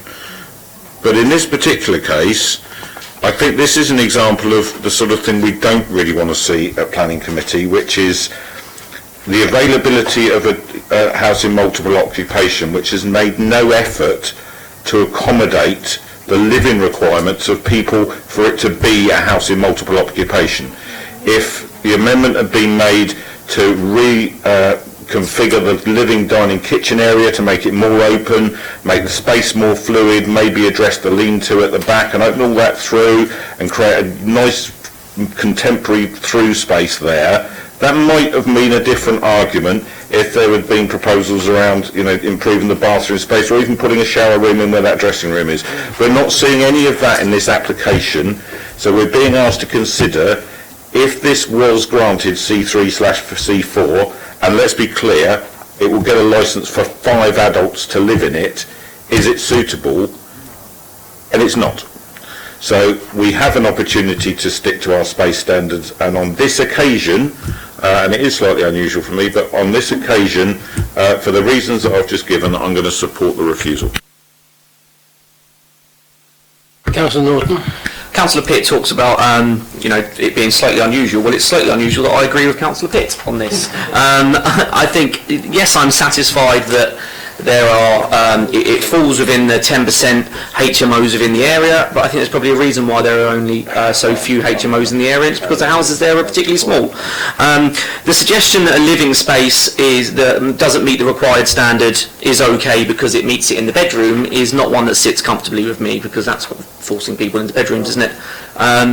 But also, it's the precedent for me that it sets. If we're looking at numbers here, there's a required standard, 2 of the rooms don't meet the required standard, and therefore, rules are rules. So it's my opinion on that. No further comments. We move to the... I think Sarah have some comments. Sorry. Councillor Atkins just indicated, and then Mr. Manley would like to make a comment. All I wanted to say is that I have a strong belief that this is right on the borderline of what we'd ever say yes to. It's not very suitable, and I have concerns about how the dressing room is going to be used if in a house in multiple occupation. The issue for me is, I think because of the dressing room adding to the communal space, I think we're very likely to lose on appeal if we reject this, and for that reason, because I don't want to waste the council's money, I'm going to vote in favour of the officer's recommendation. Manley? Just as a clarification, obviously the officers carried out a planning balance. In this instance, you're completely entitled, the decision rests with yourselves, and you're also making that planning balance. The fact that you disagree with the officer is absolutely fine, and I think in terms of actually if you are minded to refuse it, then that's entirely up to do and within your gift to do if that's so minded to do so, because it is based upon the standard. You don't agree that the standards can be met, and you don't agree that the using both of them is an acceptable standard, and that's entirely fine. I don't see any particular problem with that. Obviously our recommendation is an approval, but obviously if members are minded to refuse it, then obviously there's a policy basis to do that. Right. I intend to move to the vote. The first proposal was proposed by Councillor Stubbs, seconded by Councillor Smythe for approval. Those in favour of approval, please show. That is 3. Those who are otherwise minded against approval, please show. 5. Therefore, the planning application falls. Thank you very much. We don't need to, because it is not going through. Just to make 110% sure, my legal advice is that we must take the second, which is proposed by Councillor Hunt, seconded by Councillor Jonas, that we refuse this planning application. Those in favour of refusal, please show. That is 5. Those against refusal, please show.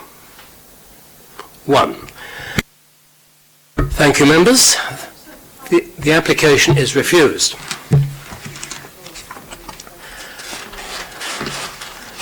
We now move, members, to item 03, which is 110 Stubbington Avenue. Once again, change of use from dwelling house C3 to C3, C4. There are no deputations on this one, so as soon as the plans have been distributed, we will take the officer's report. Yeah.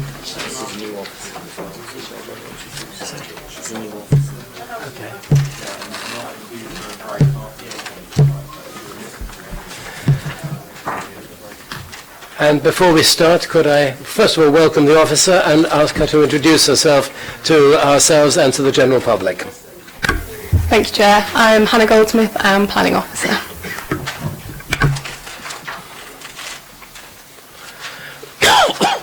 May we have your report, please? Good afternoon, members. Before I start my presentation, I would just like to draw your attention to the Supplementary Matters report, which includes the following updates. In the officer report, there's been an error in the HMO count data. The correct number of properties within the 50-metre radius of the site is 59 and not 46. The HMO data that's being published on the Council's website is correct, and the correct figures and calculations are included in this presentation. In addition, one representation has been received following the publication of the committee report, which raised 19 additional properties in the area as potential HMOs. This will be covered later in the presentation. This application seeks planning permission for the change of use from dwelling house Class C3 to purposes falling within Class C4 house in multiple occupation or Class C3 dwelling house. This application relates to 110 Stubbington Avenue, a 2-storey mid-terrace dwelling situated to the south of Stubbington Avenue. The surrounding area is characterised by rows of terrace properties of similar size and design. The dwelling is set back from the highway by a small front garden, which is used for the storage of waste and recycling. The property benefits from an enclosed garden to the rear of the dwelling. The existing property comprises of a kitchen, dining room, living room and conservatory with a WC at ground floor level, and 3 bedrooms, a study and a bathroom at first floor level. The majority of the internal layout would remain unchanged. However, the existing living room to the front of the property would be converted into a bedroom. Based on the information held by the City Council, of the 59 properties within a 50-metre radius of the application site, no properties were identified as lawful HMOs. Whilst this is the best available data to the local planning authority and is updated on a regular basis, there are occasions where properties have been included or omitted from the database in error, or have lawfully changed their use away from Class C4 HMOs without requiring express permission of the LPA. Therefore, based on the information held by the City Council, of the 59 properties within a 50-metre radius of the application site, the granting of this permission would increase the percentage of HMOs to 1.69%. However, as previously mentioned, 19 additional properties were brought to the attention of the LPA via representation. Following further investigation, the LPA considers that there may be one additional HMO which was not included in the initial data capture. It is not known if the identified property is an authorised HMO or unauthorised, and as such the enforcement team is investigating the matter. However, should this property transpire to be an HMO, it would increase the overall percentage of HMOs to 3.3% and would not tip the balance beyond the 10% policy threshold. Furthermore, the proposed development would not result in 3 or more HMOs adjacent to each other, nor would it result in any residential property being sandwiched between 2 HMOs. Therefore, it is considered that the community is not already imbalanced by a concentration of the HMO uses, and this application would not result in an imbalance of such uses. The HMO supplementary planning document states a living room serving 3 to 6 persons should have a floor space of 11 square metres. Whilst it is noticed that the existing living room would be converted into an additional bedroom, the remaining living room and conservatory to the rear of the property would measure 20.7 square metres, therefore exceeding the requirements. In addition, the kitchen dining out would measure 16 square metres, again exceeding the requirements in the SPD, which states a kitchen serving 3 to 6 persons must have a floor space of 7 metres squared. The applicant has confirmed that each of the 4 bedrooms will be single occupancy. All 4 bedrooms exceed the space standards of single bedrooms set out in the HMO SPD. Bedroom 3 upstairs and bedroom 4 upstairs. The HMO SPD states that for HMO for 1 to 4 persons, there must be at least 1 bathroom and separate WC. Whilst it is noted that the upstairs bathroom measures slightly undersized, the upstairs bathroom and downstairs WC combined would exceed the space requirements. The property complies with the space guidelines set out in the supplementary planning document and is therefore considered to provide an adequate standard of living. Furthermore, no objection was raised by the private sector housing. Thank you. Questions, members? Okay. This slide shows the rear garden which can provide weatherproof storage for 4 bicycles. My apologies. This would be imposed by way of condition. The City Council's Parking Standards SPD sets out the level of off-road parking facilities for new developments within the city and places a requirement of 2 off-road spaces for Class C4 HMOs with 4 or more bedrooms. No off-road parking could be provided at this site. That is the same for the current Class C3 use for a similar level of occupation to the proposed. As such, a refusal on parking grounds could not be sustained. All other matters relating to amenity and waste storage have been outlined in the officer's report. Having regards to all material considerations, raised representations and planning policy, it is concluded that the proposed development is acceptable and complies with relevant policies within the Portsmouth Local Plan. But during the course of the application, it was brought to the attention of the local planning authority that due to the property being in the process of being sold, the property is not within the applicant's ownership. Whilst it is possible to apply for planning permission for land you do not own, the relevant owners must be informed. Consequently, notice was served on the current owners and the correct ownership certificate was submitted. In addition, the LPA have consulted the current owner for 21 days. This consultation period is still ongoing and due to finish on the 22nd of July. Therefore, subject to no further representations raised, new material planning issues, delegated authority is sought to the Assistant Director of Planning and Economic Growth to issue the decision after expiry of the consultation period to grant conditional permission. Point of order, Chair. I don't know quite appropriate, but it has occurred to me that I live quite close to this property down the road. Should that be something I declare as a prejudicial or personal interest? Could I come and have a quiet word with you?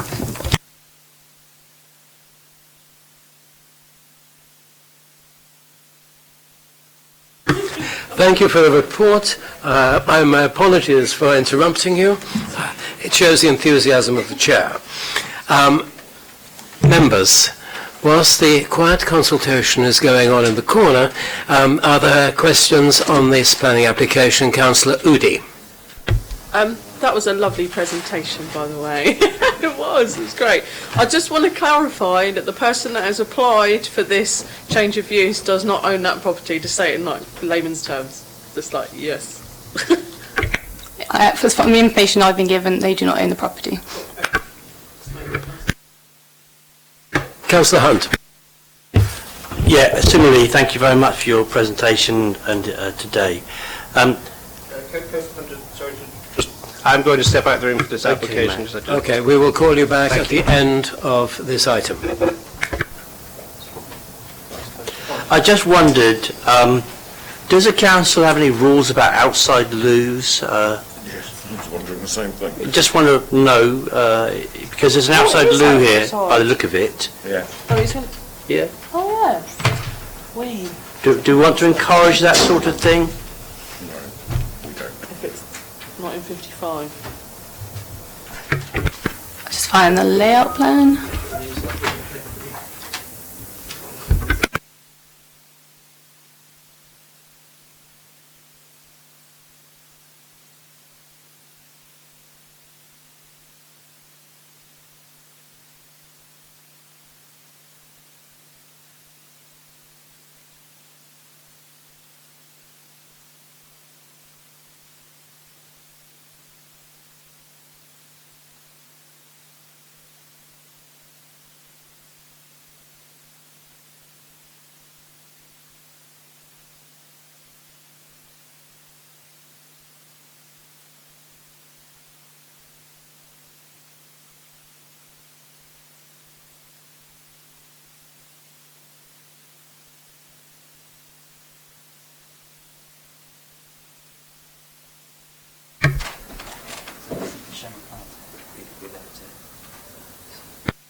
Members, please think amongst yourselves while the discussion is going on.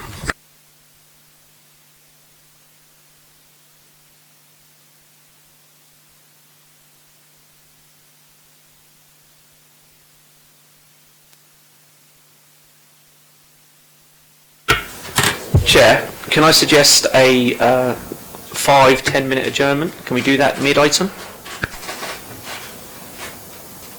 Is Kieran nodding? Are you ready to answer if you want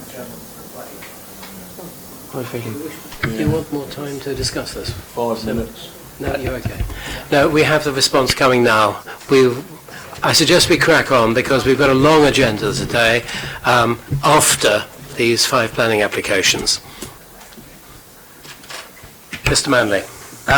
The supplementary planning document is actually silent on this, so it is a matter of plain judgment by yourselves as to whether or not you consider that the outside toilet would be sufficient to offset the slightly substandard main toilet in the property, or whether or not you say, well, actually, we could include it.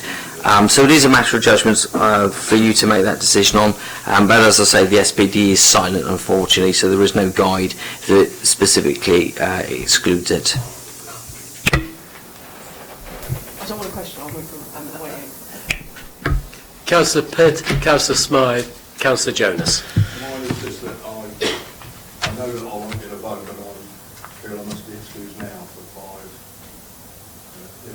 I'll come back in after the next item. Is this for... Okay. Yeah. Councillor Jonas just needs a comfort break, that's all. That's what he's saying. In which case, I think it would be unfair on Councillor Jonas there will be now a short 10-minute break. My apologies to the members of the public gallery, but there will now be a 10-minute break and then we will resume.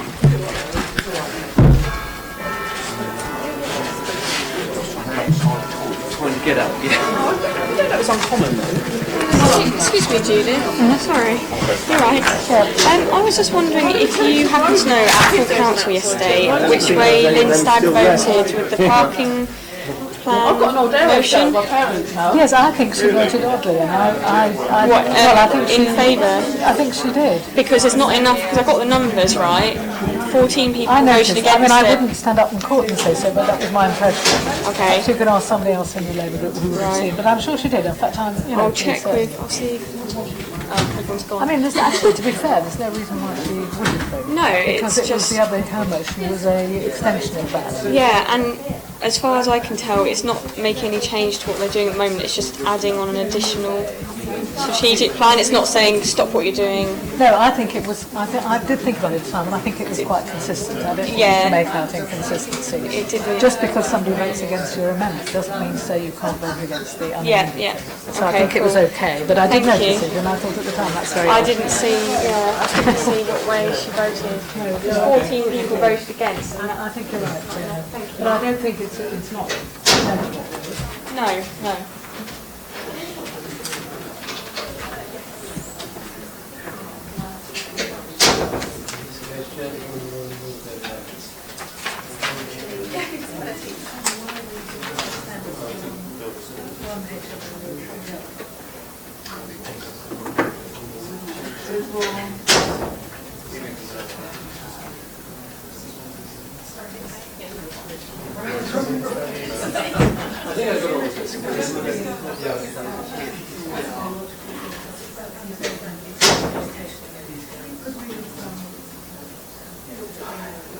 Which one are you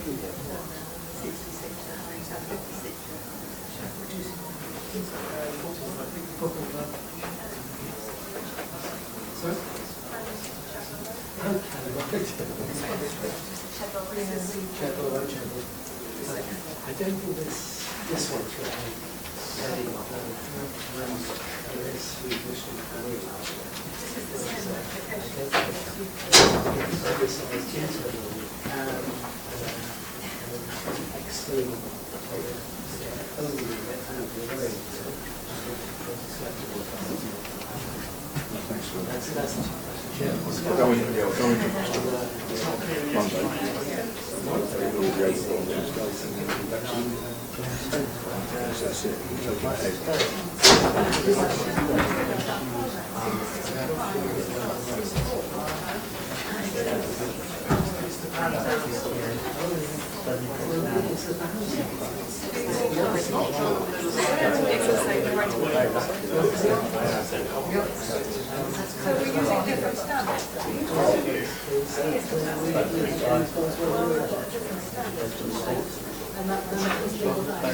No, mine was a temporary bypass the kid and office, nothing brilliant, so take it out next week. Oh, I see, so take the study down. Yeah, for a very long plastic tube.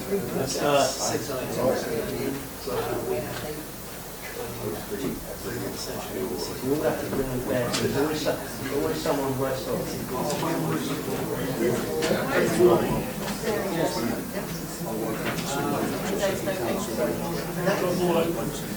That's as far as they'll open, unfortunately.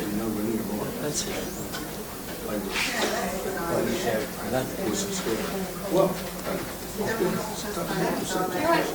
oh my God. No, of course, you should try your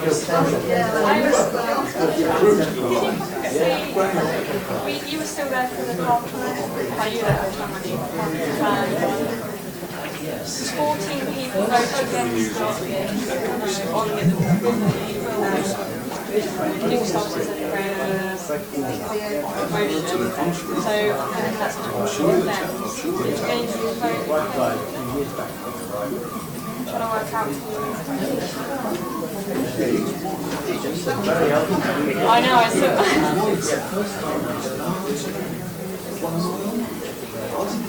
I'm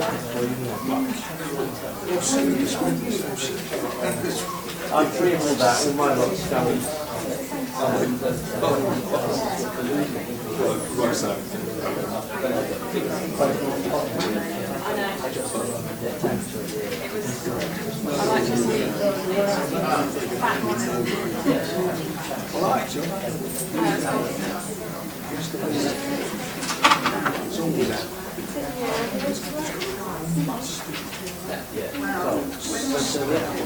The other one, the other bridge one, yeah, trade. Done horrible things, done horrible things in jail.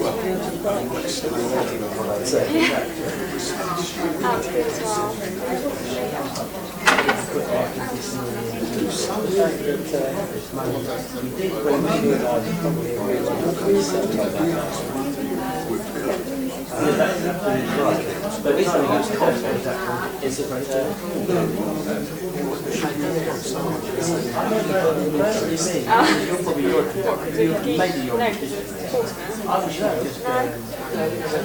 Could you go around?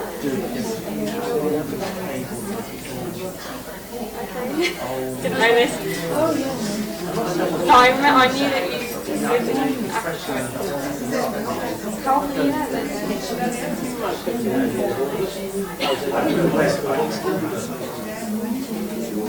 Wow, okay.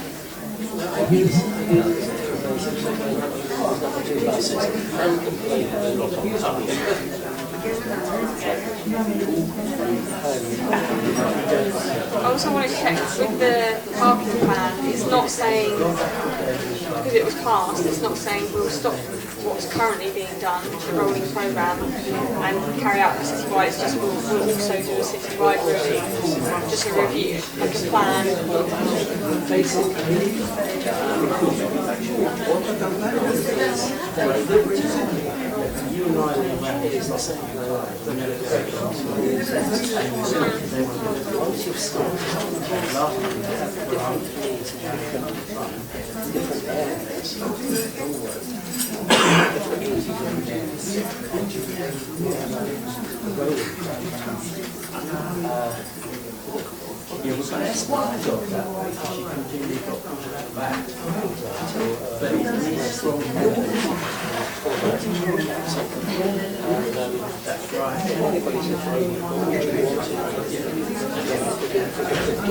Oh my god. That's the why I say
I intend to start as soon as Councillor Pitt and Councillor Udi manage to find their way back. They've probably got lost.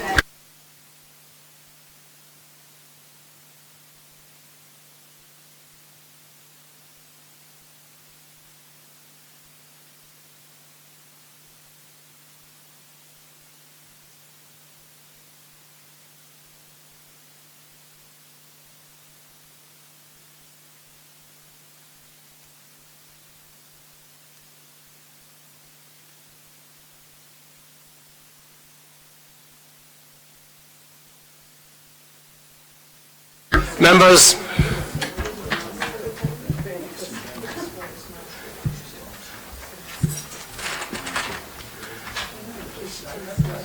I trust that members may have a good recollection of the excellent presentation. We stop for consideration of the sanitary provision of this house, whether this is suitable. Can I have a comment on this from Mr. Manley, please, and then we will take further questions. Thank you, Chair. As I said before the break, the SBD is actually silent on the toilet. Now, we've in the officer's report, they've added that, the total area of that, to the total provision for the toilets, because the inside toilet and bathroom is actually slightly substandard. As I say, it is a planning balance for you to undertake. If you don't consider that if you're not happy with combining those, bearing in mind one of them is an outside toilet, then it's completely within your gift to make a decision on that basis. And if you were to come up with a reason for refusal, obviously it would be on the basis that you didn't think that it met the SPD in terms of minimum space size for the bathroom toilet. Councillor Smythe. It's a question. Would it make a difference if the WC door was turned round to open into the conservatory? The application in front of us is for one to be determined, so whilst there may be solutions to overcome problems regarding this in the future, the application in front of us actually has an outside served toilet. I understood it was normal practice to discuss the application in advance with an applicant, to generally save time and that sort of thing. Officers will enter into discussions with them. Obviously, in this instance, the officers considered that the outside toilet provision was acceptable. We are where we are with that, and it's your decision now as to whether or not you consider that's acceptable or not. I haven't made up my mind on this application, but could we condition that if we needed to? No, I don't think we can. The application, I think it would be very difficult for us to condition that because it's quite a substantial piece of work, because it wouldn't just be a case of taking the door off. I think it would be unreasonable for us to do that. I think if you are unhappy with the overall provision, you don't think that the the outside toilet is sufficient to offset, then you need to consider that as part of your final decision. Councillor Pitt. Hey, Chair. In the report where we look at the required standard for the room sizes, it's a bit misleading really, because it says the required standard is all 7.5 metres square, and that's because all of the rooms, and according to the sorry, I'm surrounded by bits of paper. According to the floor layout, it does say at the top specifically all rooms for single use. However, is it not the case that private sector housing, with the room sizes that they have there, could licence it for up to 6 people and not just 4?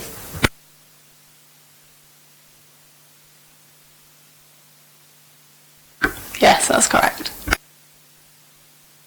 Okay, so second question then, on the basis that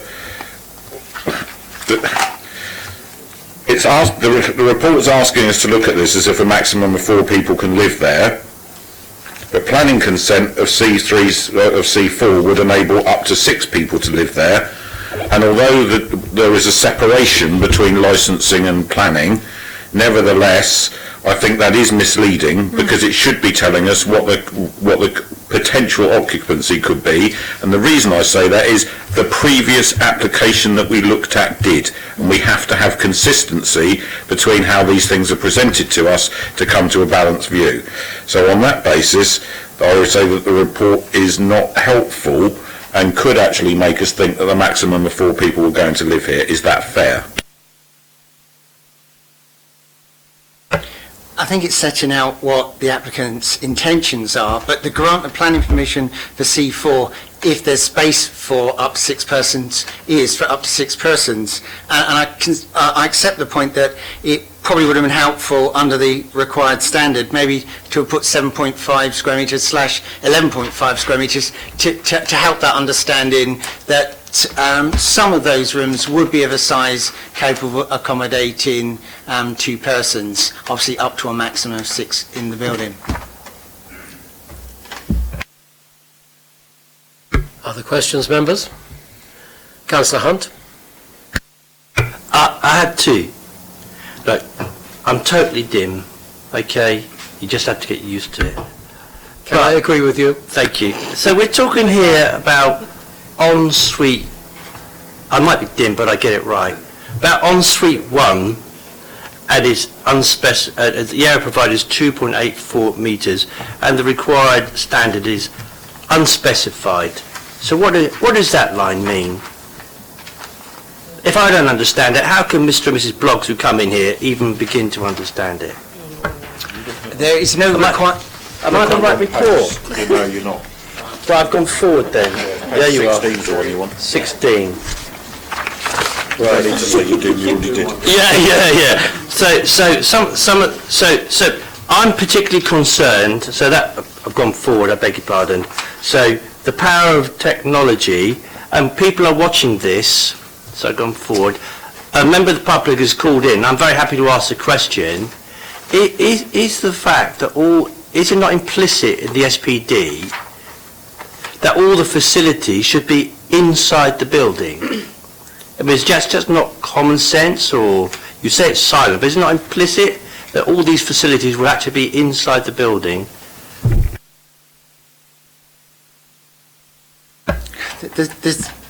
There just is no mention of it. In fact, I can't recall, I don't go to water committees, I don't recall seeing an outside WC on an HMO before.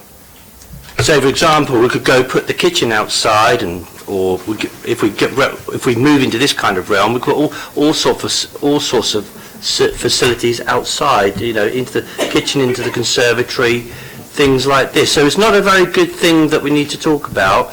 And I'm wondering if we don't need to, when we get to comments, that we don't need to defer this. So you go back and see the applicant, and see if they can come and sort this out. Just to repeat what Mr. Manning had already said, it's a matter of judgment for you whether you want to include that outside WC as meeting part of a shortfall, or whether you ignore that and the only facilities available is the first floor bathroom at 3 square metres.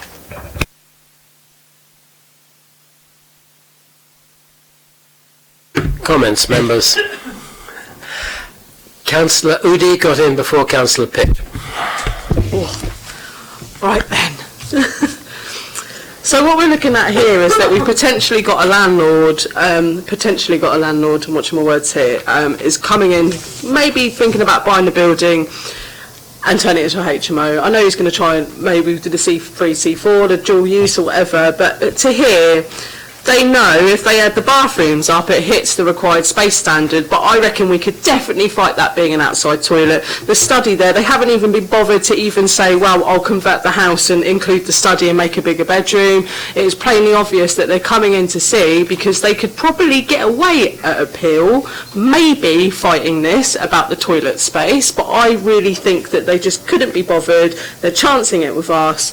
It's definitely cramming more people in, and I think I would like to move to refuse this on the basis of minimum size space standards, because I think an outside toilet is in no way useful in this day and age. As planning officers have said, they haven't seen an outside toilet used in a HMO before, and I would move for refusal of this application. So you're moving the refusal on the grounds that the toilet facilities are inadequate, A, in size interior, and B, that an outside toilet is unacceptable to make up the size standard. Correct? Thank you. Is there a seconder for that? Councillor Hunt. Comments from other comments from members? Councillor Jonas, then Councillor Stubbs. This is just an observation, Chairman. Those of us of a more advanced age will remember the times when we used to cook inside and use the toilet outside, whereas nowadays with a barbecue we cook outside and have a toilet inside. I think a lot of emphasis, and maybe too much emphasis, is put on the fact that this is an outside loo, but I reserve my right to vote accordingly. Councillor Stubbs, I have an outside loo, and it is very useful upon the times. Councillor Jonas, very useful at times, especially when things are coming precious. Okay, Councillor Stubbs. In this day and age, an outside toilet isn't really suitable living accommodation, but I'm not personally convinced that we should move straight to refusal at this point. I think it's maybe better dealt with through a deferral and asking for the applicant to see if they wish to make any changes before making a final determination on this. So I'm going to propose deferral. Councillor North. Yeah, and just to say on that, I mean, I don't disagree with Councillor Udi's comments, but I do think there's simple fixes, so deferral might give the applicant an opportunity to fix them. I must say, a comment from me, looking at the structures and where the plumbing is located, it's going to be quite a difficult fix, but it might be done. Councillor Pitt. Thank you, Chair. I'm a bit concerned, looking at two of these applications that we've looked at today, that we're going to start to see a trend of applications coming in where no effort's been made to show how it will be used as an HMO, just that it ticks the boxes in terms of room sizes, and that's going to remove a level of scrutiny that this committee has fought to have over the living arrangements that are being provided in C4 HMOs. And that's something that makes me feel extremely uncomfortable. We all know that planning law is a bit of a minefield at the best of times, but the reason that we asked for room standards and for plans and to have visibility of what was going on was to make sure that shared accommodation provided in this city was of an adequate standard for adult people to share. If we're going to start accepting that we've ticked the room boxes, we've got no sight of what this might actually look like as an HMO, then that's fine. When we have a material reason not to go down that route, I think that would be a mistake. The bathroom that's supplied is under the minimum standards, regardless of whether or not your personal arrangements with an outside toilet are beneficial or not. And I too remember the days when they were more the norm. I don't think that we should be setting that precedent. So I'm going to... did somebody move refusal? Claire did. I'll second Councillor Udi's motion. Councillor Hunt had already done so. Councillor Hunt, then Councillor Smythe. So I get this is almost like deja vu. We start to have a lot of problems, Mr. Manley, with these HMOs about 3, 4 years ago. And this committee decided, my request, that we bring every single HMO to this committee. I don't want to go back down this route because that's not a clever thing to do, but we saw a huge increase in the character of HMOs. They became rather good, didn't they? Mm-hmm. So I just hope very much that we can tighten up on this, and maybe, Mr. Chairman, as a process, because I know there's some consideration going on at the SPD, we look at this issue of outside facilities just to tighten that little bit up. Is that all right? But I still want to refuse it. Sorry? Yes, surely. Yeah, just to confirm that where we're approving anything under, we don't approve anything under delegated power if it doesn't meet the standards. So if it's meeting the standards, so where it doesn't, we always bring them up, hence them being here. So just to reassure you that we are in all cases where they are acceptable, we're fine with that. It's when they don't that we bring them in front of you to make a balanced planning consideration.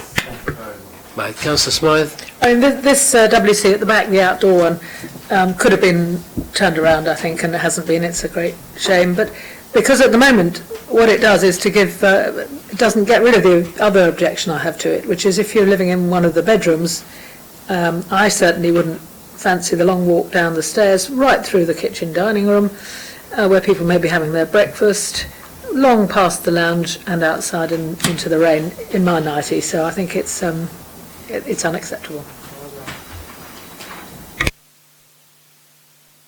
Okay, members, the first proposal before you was for refusal. Sorry? But you've got the deferral first. Deferral takes precedent. Sorry.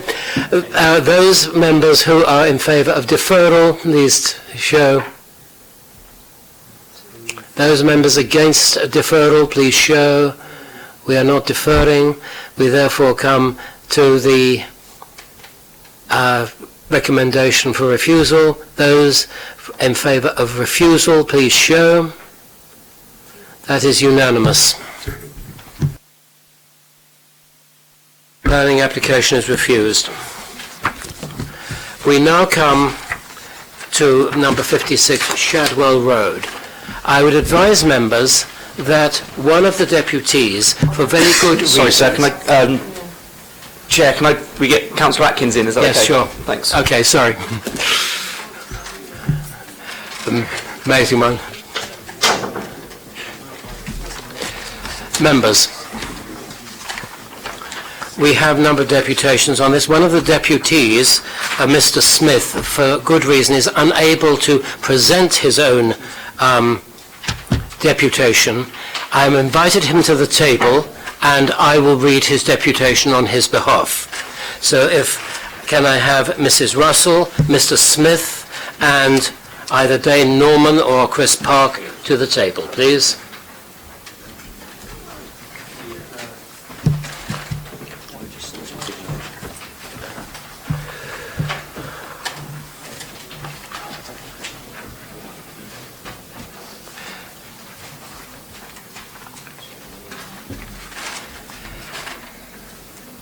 I think, members, yes, we'll wait for the papers to be distributed.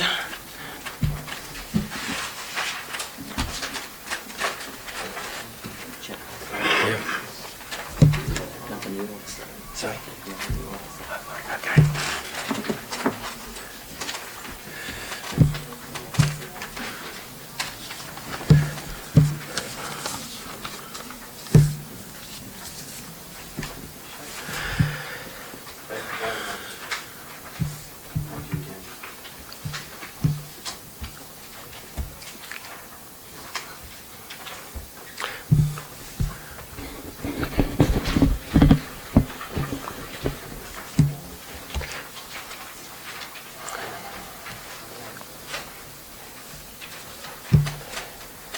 Right, officer's report then. We'll take the officer's report. Could the officer introduce herself? Because, once again, someone who is new to the committee. Thank you, Chair. I'm Summer Sharp, Planning Officer. Good afternoon, members. Before I start, I would like to draw your attention to the supplementary matters. To confirm, 2 petitions have been received, one with 92 signatures and the other with 106. No further issues were raised to those previously known. Separately to these, 2 further objections have been received, reiterating previous concerns raised. In the officer report, there has been an error in the HMO count data. The correct number of properties within the 50-metre radius is 66. The previous figure was lower than the correct amount of properties, thus lowering the overall percentage. The information provided on the Council's website is correct, and the correct figures and calculations are included in this report. The proposal is for a change of use from dwelling house Class C3 to purposes falling within Class C4, house of multiple occupation, HMO, or Class C3. The application site is a two-storey mid-terrace property. The surrounding area is residential, comprising a dense group of terrace properties. The property is set back by a forecourt which would be used for refuse and storage. Starting with the ground floor layout, the existing ground floor comprises a hall, lounge, dining room, pantry and kitchen. This application proposes internal alterations to create 2 number bedrooms with 2 en-suites and a communal open plan living space. At first floor, the application proposes the addition of 1 number en-suite to serve bedroom number 1. Other than the addition of the en-suite, the existing layout would remain unchanged. It has been noted that for the property to accommodate 6 occupiers as C4 usage allows, 1 number bedroom would have to cater for 2 persons. Correspondence with the applicant has confirmed that one of the bedrooms exceeding the SPD standards would be used. This could be bedroom 1, 4 or 5. It is also noted that the combined living space falls short of the SPD standard by 5 metres squared. It is noted that in previous appeals that inspectors were satisfied with an undersized communal area where some bedrooms were large, with the logic being that more space in the bedrooms would create less demand on the communal area. In this instance, bedroom 1, 4 and 5 all exceed the requirements for a double bedroom accumulating to an excess of 6 metres squared. Therefore, it is not considered that this would constitute a reason for refusal. Based on the information held by the City Council, of the 66 properties within a 50-metre radius of the application site, there were no properties identified as in lawful use as HMOs. Whilst this is the best data available to the local planning authority and is updated on a regular basis, there are occasions where properties have been included or omitted from the database in error, or have lawfully changed their use away from Class C4 HMOs without requiring the express permission of the LPA. Within objection comments received, there were a list of properties which had been brought forward as HMOs, flats, or properties which catered for disabled persons. None of these properties specified fell within the 50-metre radius of the site, therefore would not be relevant when calculating this percentage. To conclude, the percentage calculated of 1.5 would still be lower than the 10% threshold. A second strand policy introduced in 2018 in July seeks to ensure that the amenity and standard of living environment of neighbours and local occupiers is protected. Paragraph 1.22a states that an application for a HMO would be deemed to be failing to protect the amenity and provision of good living standards and environment for neighbours and local occupiers where granting the application would result in 3 or more HMOs being adjacent to one another, or granting the application would result in any residential properties C3 use being sandwiched between 2 HMOs. The proposed development would not result in 3 or more Class C4 HMOs being adjacent to one another, nor would it result in any residential property Class C3 being sandwiched between 2 HMOs. It is therefore concluded that the proposed change of use would not result in an imbalance between HMOs and Class C3 dwelling houses. Having regards to all material considerations raised, representations and planning policy, it is considered that the development is acceptable. Thank you very much. We have 2 objectors. For various reasons, Mr. Smith is unable, who is sitting here, is unable to read his deputation, and I will read it on his behalf, and he will assent to it. Tell him if I get it wrong, please tell me. Due consideration to this matter would be very much appreciated, without a doubt, by the residents of Shadwell Road. I have resided in Shadwell Road at the above address for 40 years and have witnessed firsthand many changes over this period of time, some good and others not so good. Parking is at an all-time premium, both sides of Shadwell Road, and has been so for many years, with some residents having to park within adjacent roads south of London Road, and in some instances in London Road or north of London Road. Your kind consideration to this matter would be most kindly appreciated, not just by myself, but by all residents residing within Shadwell Road. I would like to thank you all in anticipation and very much look forward to a positive outcome to this matter, which would be gratefully received by all concerned. Yours faithfully, Eric John Smith. Correct, sir? Thank you very much indeed. Thank you. The second deputation is from Mrs. Valerie Russell. Mrs. Russell, if you could push the right-hand button. You're now live. Thank you. I represent 200 residents that signed a petition, plus there were many more that went online and objected to this. Two of the rooms are too small. We've got no idea where the cooking facilities are going to be for, it's actually 5 double bedrooms this is going to be let out, which is overcrowding, even in 2000 or 1910 standards, it would be overcrowding. We're going back to cooking on the landings and using the outside privy, as you've all stated once before. All the things that have come up in the last two come up in this one. It's not only the parking, it's the sewers, it's the extra noise and the extra rubbish. It's just loads and loads of things. It's the whole infrastructure. The property doesn't adhere to your own regulations. It doesn't adhere to fire regulations. According to the plans, there's one fire blanket, one fire extinguisher in the downstairs open plan living space, which is kitchen and living. You've got one 2-seater settee for 10 people. One full 5-ring cooker for 10 people. Okay, there are 3 en suites, but that all adds to the extra sewage. The drains have never been renewed from the day the houses were built. But it's just so much that you're allowing all these houses to be converted without any consideration for the neighbours or even the people who are going to be living in them. There's a lot going on about mental health. Try living in one room and having no community area. You can't get 10 people sitting in that community area. You can't get 10 people cooking in there. People aren't going to say, oh, it's your turn to use the loo, I'll wait an hour, when they've all got to get out to work. It's all the same as what we've just had on the last 2 properties.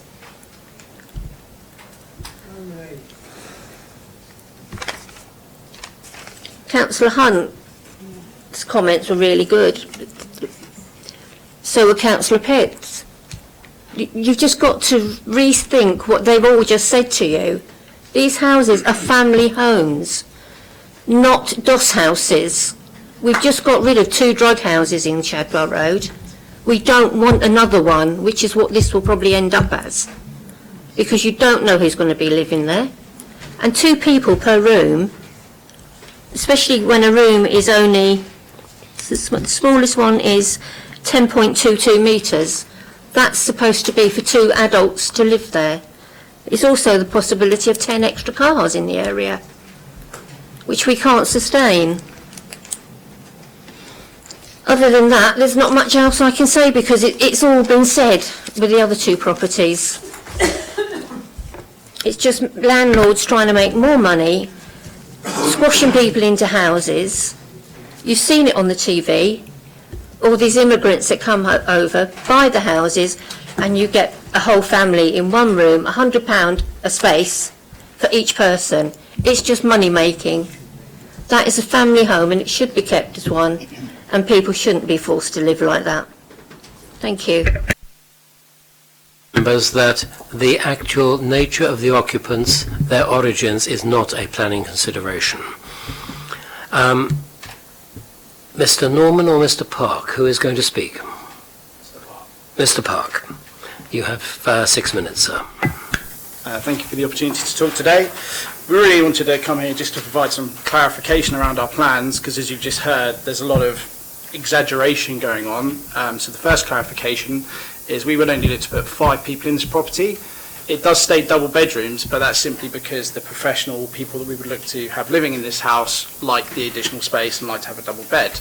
But as you can see from the shared living area, the house can only really support 5 people, and in fact it couldn't even support 6 unless you were to consider some additional space, so our licensing application would only be for 5. These would be professional applicants, so supporting sort of the local engineers and things that come to town, graduates, certainly not a drug den, as has been pointed out. And really, that's kind of what we wanted to just say, is there's lots of stuff about parking, noise and drainage. The drainage situation is we would only be plumbing into the existing drainage. You could very easily have 5 people in a 3-bedroom family home, particularly as these are particularly large houses. So they could very easily support a family of 5, even 6 people. So we don't feel that there would be any additional burden on the drainage, nor the noise. The professional people that we would like to put in here would actually probably be quite quiet tenants. Yeah, and I think the other point we really wanted to make is that I think a lot of pressure has been put on the seller of the property by the petition that's gone round and letters that have been sent out. The rooms have been referred to as bedsits, which are very clearly not. They're very clearly listed as bedrooms.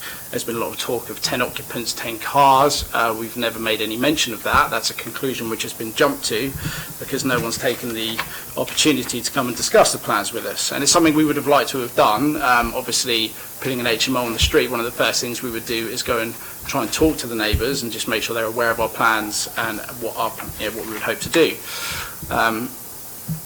As I've said, we aim to do this for professional sort of graduate types that are looking for their first rung, obviously not getting on the property ladder, but they come into town to work in one of the big corporations and they need somewhere to stay. And we try and make this property, the previous properties we've done, of a very high standard in keeping what they would like to live in. So ultimately, we feel we put this planning application forward in good faith, following the rules set out by the council, and there's nothing we feel relating specifically to this property that is an issue.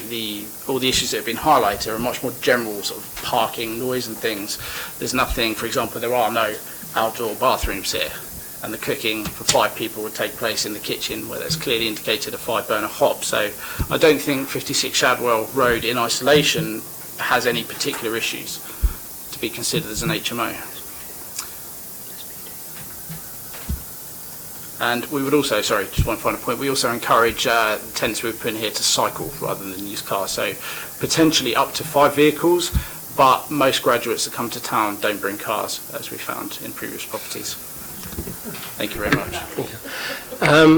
I would again remind, as I did after the last deputation, that the type of person who is a tenant is not a planning consideration. Do I have questions from members, please? Councillor Pitt. Yes, I'll do a lot of it under comments. Can we go to standard of accommodation, please?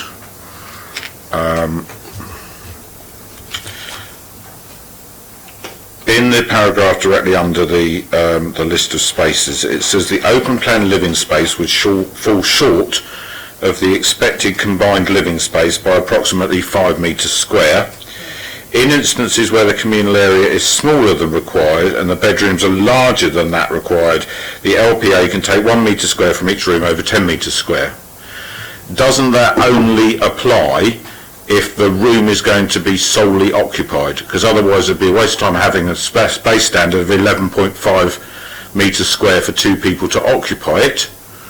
If you were going to allow to take a metre out of it, you can't have a minimum standard and then say you can take a metre away to mitigate for communal space, because if that's the size that we're saying a bedroom should be, that's the size a bedroom should be. So in my amateur view, bedroom number 1 could have a metre allocated to communal living space. Bedroom number 2 couldn't. Bedroom number 3 couldn't. Bedroom number 4 could. And bedroom number 5 only could if you accepted the small shortfall between 12.42 and 11.42. So to my mind, adding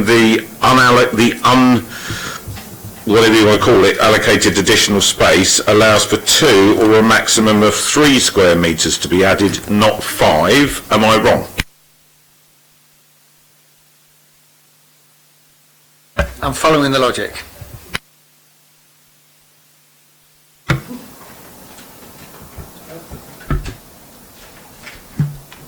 So, as a supplementary then, are we clear that the mitigation of the additional bedroom sizes in this particular issue is not relevant to the tune of 5, but only to the tune of 2, and therefore, even with the additional bedroom sizes, this does not meet our space standards. That math is predicated on the expressed intentions by the applicant to have 3 bedrooms for single occupancy, but it falls, I mean, and this is where it's a valid judgment by members about the adequacy of the accommodation for an HMO that could be for up to 6 persons. Councillor Smythe, then Councillor Stubbs. My question is related to that. Why is it that we're using the required standard of 11.5 on bedroom 2 and bedroom 3 instead of the required standard of 7.5?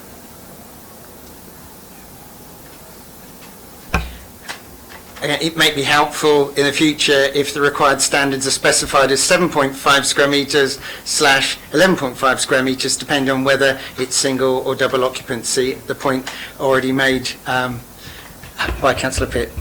But if it is double occupancy, then we have to be worried about a licence actually being given for double use, don't we? And where this looks from this table as if the intentions are to have 2 people occupying all the rooms, and it's clearly too small for that. And there's the express intention by the applicant for 3 of the bedrooms to be single occupancy. Again, I think that providing more details around the required standards would assist members in the future.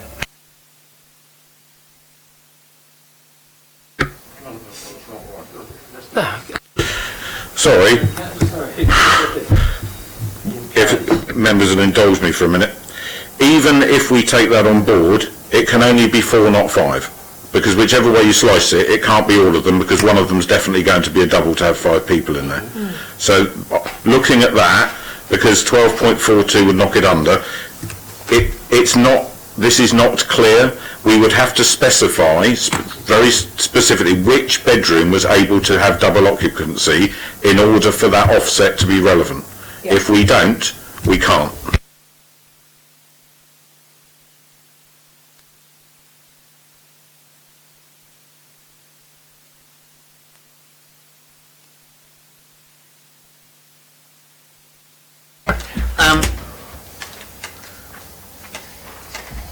Again, this was an attempt at explaining how, in previous appeal decisions, inspectors have accepted less than the required standard in the SPD, where there is space,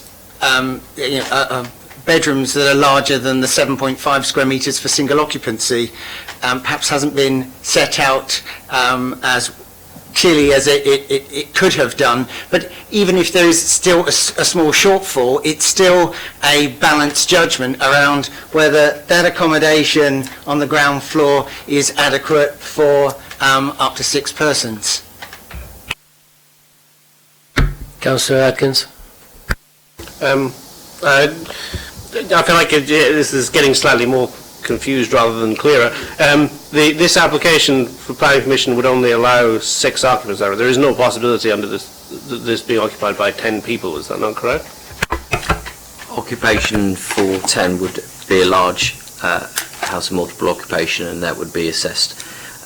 Would require a separate planning application, a different application for it. So it is actually for C4, which is up to potentially 6 people. Yes. 2 questions. First to the officer. Confirm that if any of the occupants do possess a bike, the only way to the bike shed is through the house via the hallway, kitchen and out into the back garden. Is that correct? Yes, that is correct. Thank you. The second one is, we're arguing again over a shared space. The officers put this in different ways. Sometimes it's open communal living space, sometimes it's open shared living space, and then the following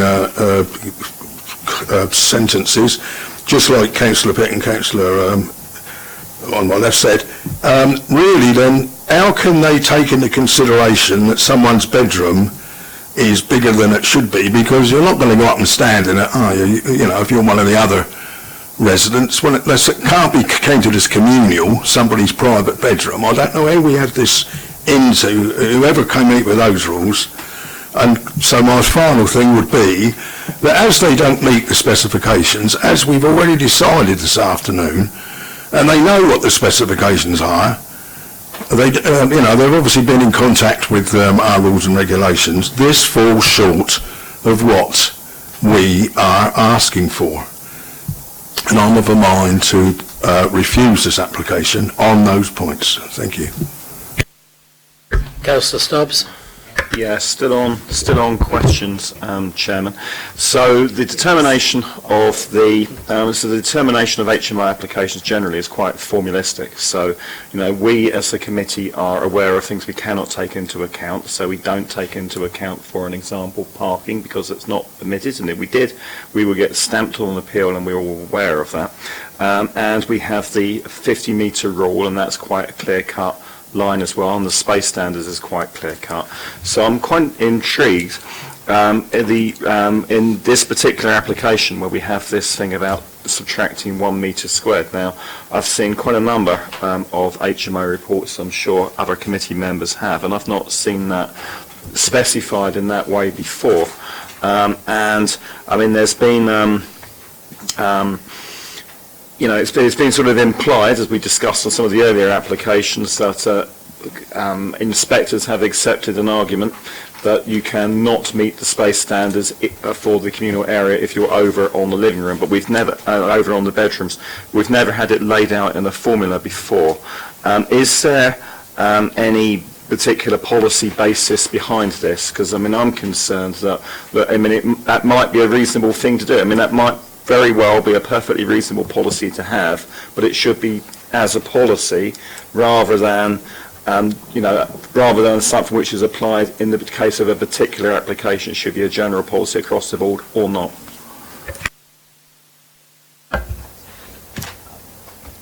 The formula of 1 square metres, I understand, fell out of an appeal decision, but I'm not entirely sure of the address or anything, so I'm sorry, but that's where the idea of trying to equate a shortfall to the over-provision fell out of.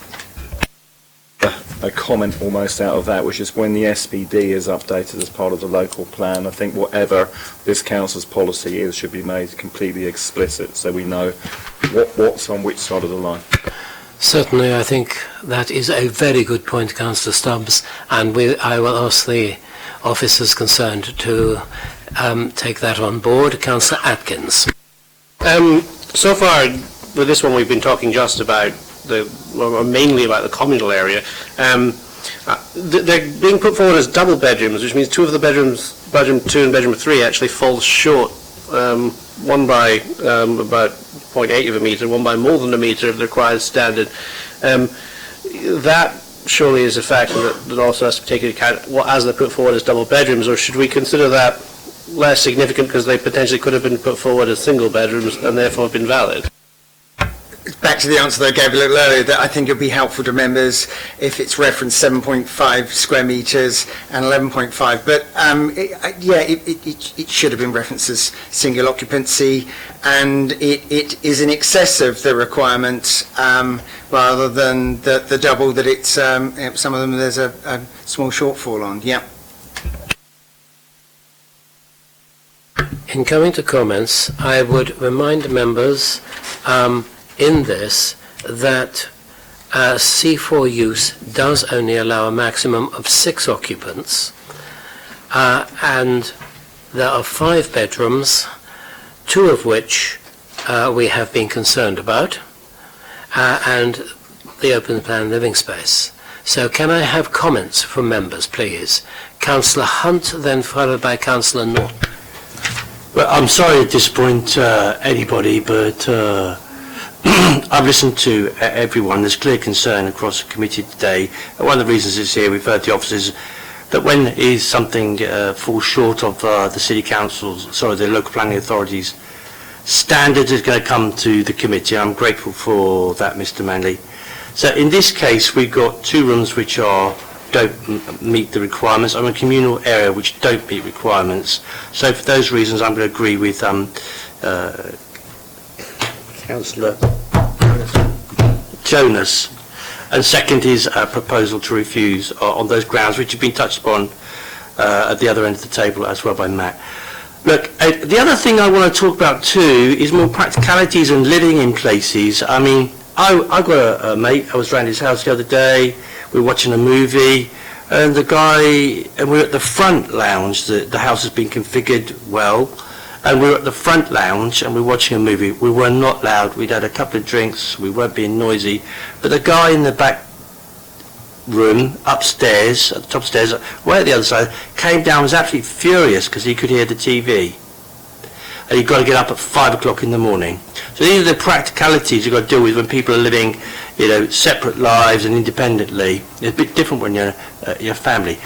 We've got bedroom 5 here, fellas, which has got the headboard sat right up against the sofa so you've got people coming back from having a good night out, presumably, even professional people do that, I know. You got a curry and a few beers and you're sat in that community, probably going to be a television on. The person in bedroom 5 is going to get completely and utterly hacked off, I would have thought. So, you have to think about all these things. It's not a planning consideration, I know, but when it comes to me, I want to see how these things are. It's a nice layout, there's no doubt. It's the best one to date, clearly, but it doesn't meet the standards, and I'm sure you guys will go away and do something better with this. It's too much in one house, that's quite clear. We've also heard about the cycles getting through. It is too much, and for that reason I'm going to support Councillor Jonas, and I shall second his refusal. I think I've made myself clear, my reasoning, and I think we've all picked up on that this afternoon. Thank you. Yeah, this is an area that we've spoken to lots of residents in over the time, and I think it's fair to say that normally when you speak to residents, the number one concern is about parking, but actually in Shadwell and the surrounding roads, lots of concerns come from HMOs, or what they perceive to be HMOs, and you have a look over forecourts and there are still some forecourts within these areas that seem to have an excessive amount of rubbish, suggesting that they may be HMOs even if they're not registered. So it is a concern for residents there. We can't use the potential drug use in some of these houses, or the backgrounds of potential tenants as a consideration. And also, on the other hand side to this, I don't doubt that the developers would probably make this into a very nice looking and a good HMO. I don't doubt their intentions at all. But on that, outside of that, I do shadow all of the concerns that the committee have. Mainly about the required standards here. Again, I feel very uncomfortable supporting an application when we've refused applications on not making required space standards. So it's been proposed, it's been seconded. I would have done that if it wasn't for my two colleagues here, but I'm inclined to vote for refusal on this. Councillor Udi. Sorry, okay. It's all right, I don't mind her calling me Pitt, that's fine. Councillor Pitt. It's all right. But actually feels bad now. Representations in the report on page 20. I think when members of the public have taken their time to come along to the committee, we should, and we've kind of gone around most of them, but I think it's only fair that we go through the list, just so that you're aware of what we are and are not allowed to consider legally in these terms. So we have too many HMOs in Shadwell roads and surrounding roads. The evidence that's available to the council doesn't support that objection, but I think we should add in, and I've said it God knows how many times in this committee, the evidence that we have of HMOs in the north of the city is woefully poor, and we need to get that sorted out. Lack of parking provisions won't stand up because they don't consider HMOs any differently to a family home. We are not allowed to consider the behaviour of future residents. That's considered by other enforcement issues. Similarly, nor can we look at air quality for that reason, or sewage and drainage, or increases in the litter and waste. I've got a lot of HMOs in my ward in Central Southsea. Some of them are absolutely immaculate and spotless. Others are in a very poor state. But there are enforcement measures available, and I would hope that your ward councillors would support you in following those enforcement measures where you have dirty forecourts, because we're very active in our area, and I would expect your ward councillors to give you the same level of service. The level of noise is again something that's dealt with elsewhere, and the size of the bedrooms is actually in line with the policy, but it could only be occupied by a maximum of 6 people, and the applicants indicated 5. So because they were the concerns that you brought up, I thought, and we've done it many times on this committee, it's not about going over what we know, it's about making sure that you're aware of the situation. So on the application itself, I agree, it is the best one we've seen today in terms of what's actually on offer, because this is somebody who's actually brought forward a proposal to turn a house into a house to be shared by adults. What we don't see and didn't see in the previous applications was that effort being made. So we can clearly see how people would live in this space. But the flip side of that is that what we see south of Fratton Bridge on a very regular basis is the use of permitted development works to their well beyond the spirit of what they're intended to be on a very regular basis. Here we've got the opposite. We have an opportunity for the applicant to have used their permitted development rights in order to make sure that the open plan living space that was available met the council's required standard. It's clearly not restricted. The plan of the garden shows that there's plenty of space there to extend that, and it shouldn't be the job of this committee to excuse people of their obligations in the policy that's laid down. I think that the mitigation of the other room sizes is slightly questionable on this one, and for that reason I can't support it, and that's a real disappointment. Councillor Oudey, then Councillor Smythe. I'd just like to thank you, Mrs. Russell, for getting a petition together. It's a lot for me. It's very nice to see community organisation, and Councillor Pitt has addressed the points over it. I just want to bring up for the applicants is that if you had left this at 4 bedrooms and increased the open plan living room, this would have flown through, absolutely, without a doubt. Because there's no reason for us to refuse it at all, is there, at that point, if there was one less bedroom? I think maybe just a reorganisation. I'm like Councillor Pitt says, we're happy to have professional people living in a house. It would have been spacious, there would have been a lot of room for everyone, as I said, spacious. Like you have ensuite facilities. Normally when we have landlords come here, or people that have developed HMOs or even bigger HMOs, especially in the north of the city, we've normally been showing photos of what has happened to the house, and then putting forward in the professional quality that they feel, that they put on their own properties, and it's been really helpful, and we haven't seen that today. But just for the fact that the communal living space is 25% smaller than it's supposed to be, is that we cannot allow that at all, and it is a shame, and I'm sorry.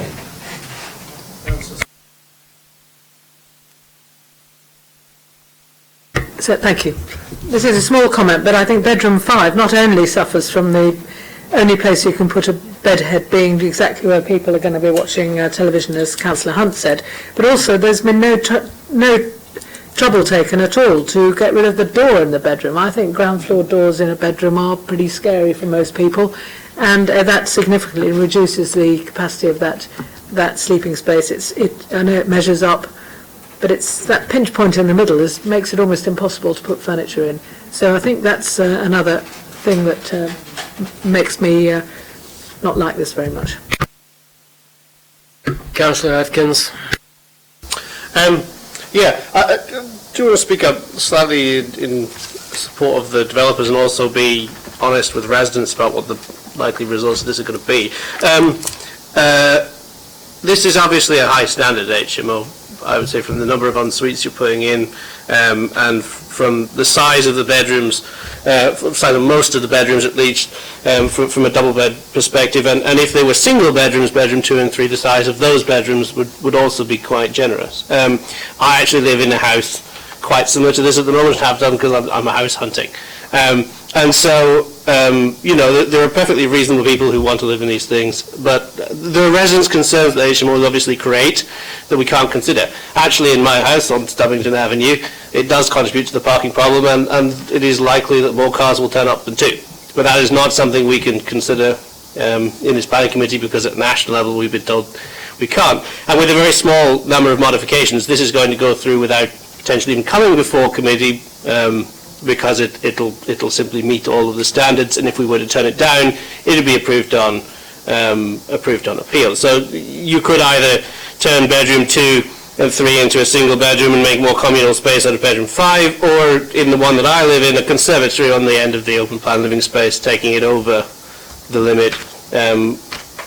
That's going to put it within all of the rules.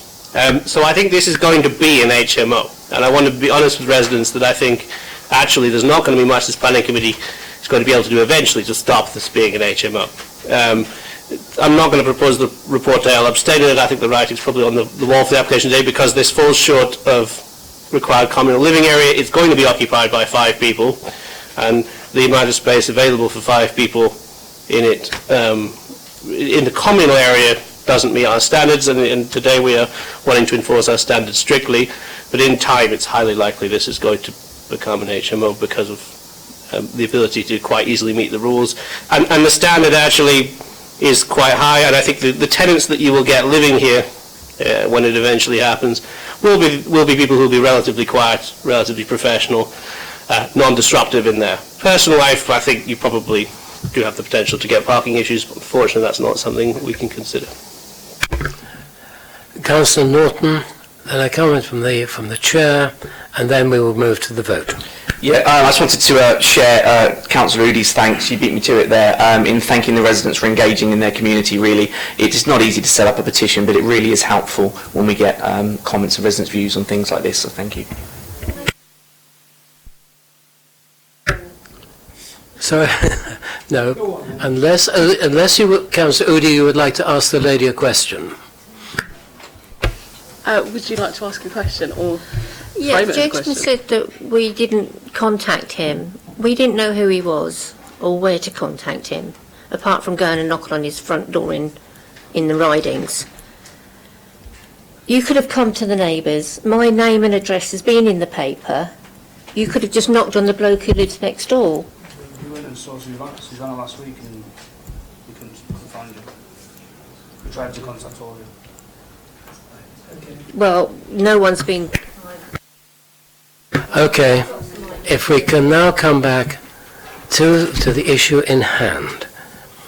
There has been a proposal for refusal that has been proposed on the grounds that the additional area provided in bedrooms is inadequate to mitigate for the open plan living space being below our standards, and therefore that we refuse this on those grounds. Yes, Councillor Hunt. Sorry, can I just be very clear then, and maybe the officer could advise us, because we also saw that the bedroom spaces themselves are not big enough, according to what has been submitted today and we're looking at today, because I did talk about including that in the refusal. That is the point which I made, that the small size of the open plan living space is not mitigated by. Okay. Okay. Well, yeah, and I accept what Matt says at the end.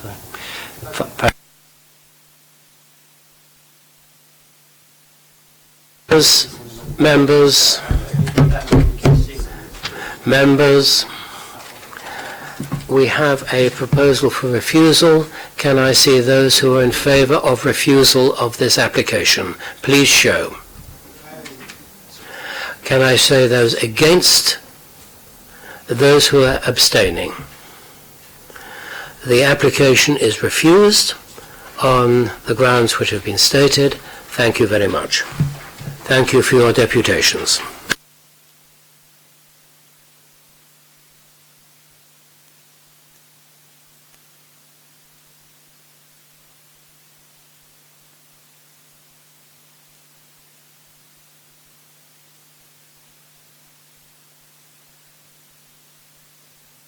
Chair, Hugh, apologies, but I've got to go because I've got a planning discussion on another matter entirely that I've got to go and join a conference call for. I believe, Councillor Jonas, you also have to leave at this point, is that correct?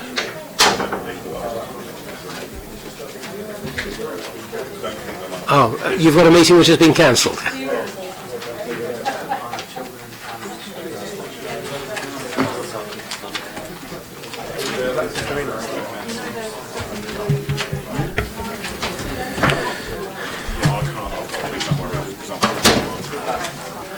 I would remind the members who are leaving of the planning session tomorrow morning, 9:15. Chair, could I just say, I'm extremely sorry not to be able to come, but it's well known that I can't be in Portsmouth Yes, for meetings I know. on I Thursday, know. and I'm really sorry, and I'd like an alternative opportunity to learn what you're learning. Thank you all very much. Thank you. Okay.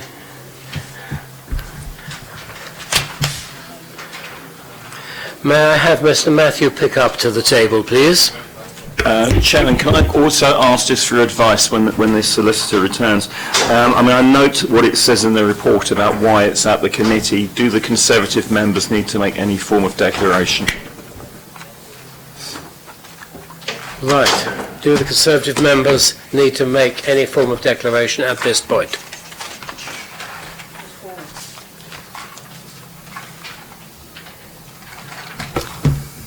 Why? Oh, due to Councillor Jones's position? No. Councillor Jones has a pecuniary interest of her own, as I understand it, as a non-executive director.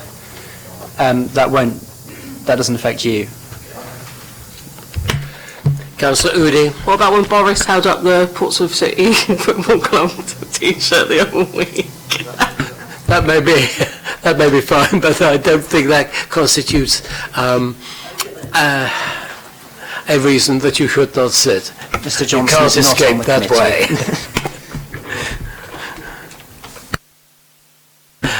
Can I have the officer's report, please? Thank you, Chair. Good afternoon, members.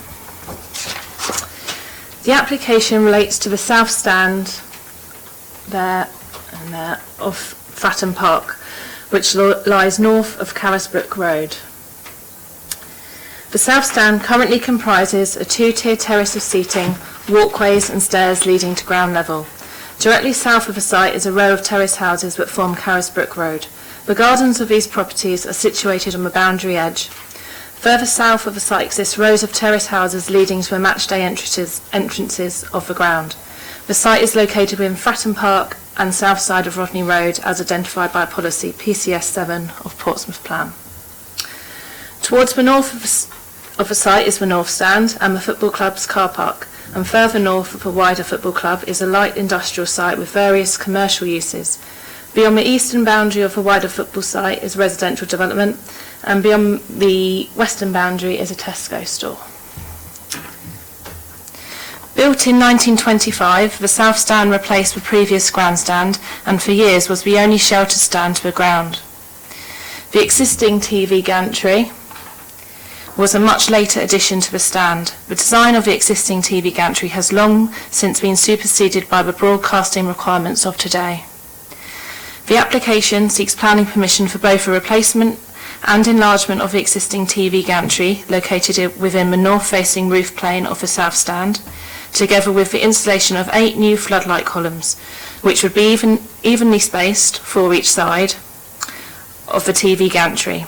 Additional floodlighting would also be provided on both the frame of the proposed gantry and the underside of the eaves of the existing south stand.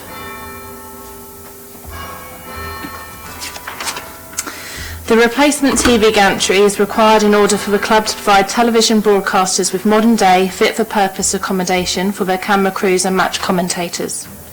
The new gantry would also accommodate the club's public address facilities. The proposed floodlighting would form part of a new comprehensive system that would eventually replace the ground's existing floodlight columns and enable the club to provide improved pitch lighting that would meet the standards of both the VAR and the UEFA football associations.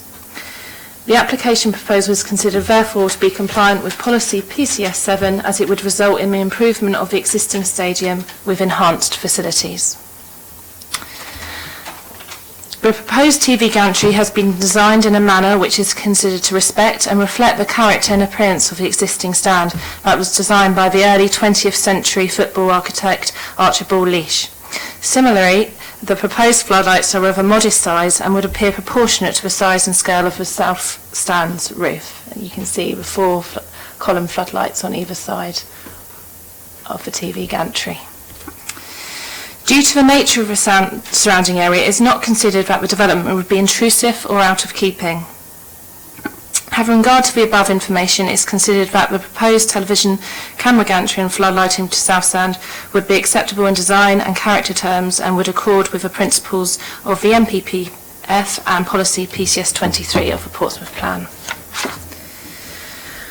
Fratton Park currently has 4 floodlight columns which vary in height from between 34 metres and 36 metres, which are located within each corner of the ground. 2 of the floodlight columns have already been decommissioned, with their lighting having been replaced by new floodlighting to the roofs of the Fratton End and North Stand.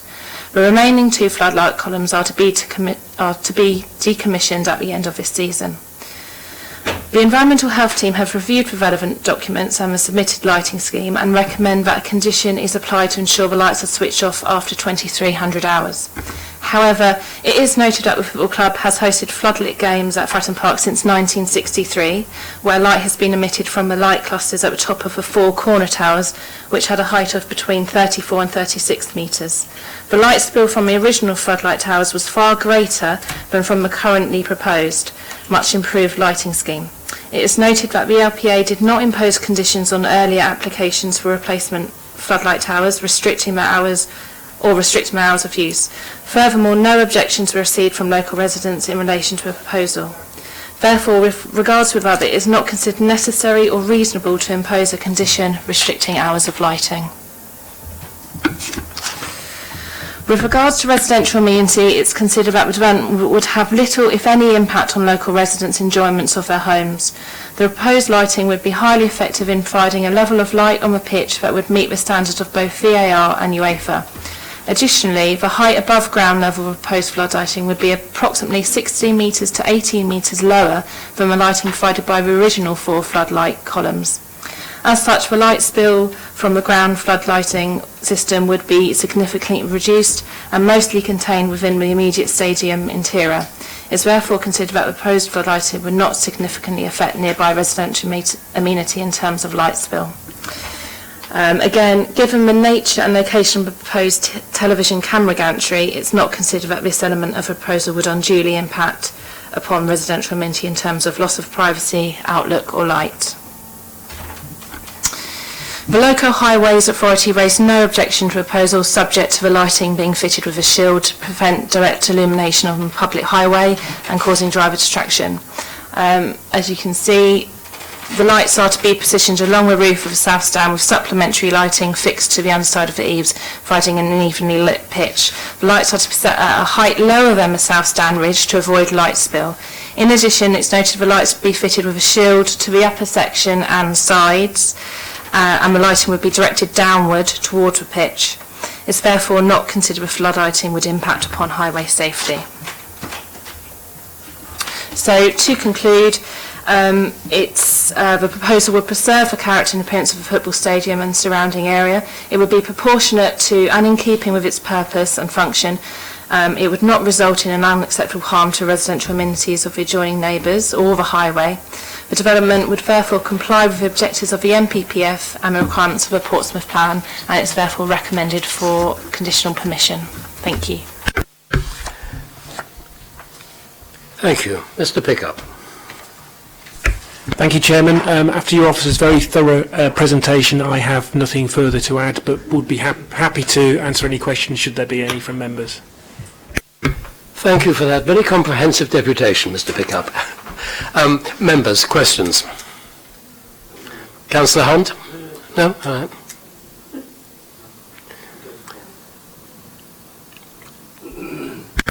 Members, comments? Councillor Hunt, followed by Councillor Norton. Of course. No, you go ahead. You go first today. Okay. Again, I would like to, this is obvious, isn't it? I would like to propose this. I think it's really important that, this development keeps in keeping with the city's heritage and its kind of confidence around its football club. It's a really big part of it. I like that it's in keeping with the area, and we need to do all we can to make sure that the facilities are, up to standard. It's basic, really. It's a no-brainer for me.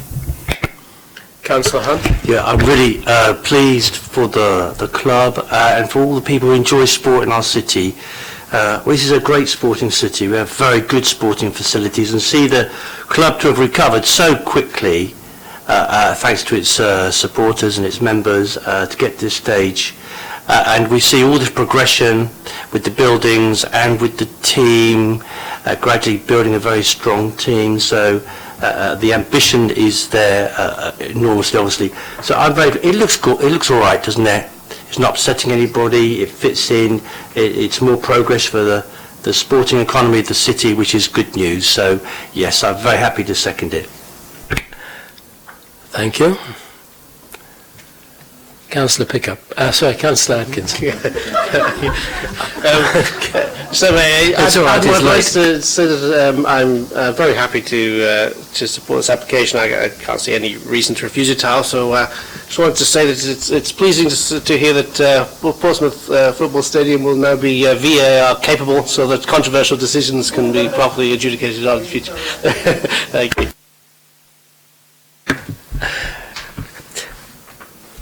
Yes, I suppose the only comment from the chair is I'm pleased to see that the Portsmouth Football Club is actually catching up with Millwall. But that's another story.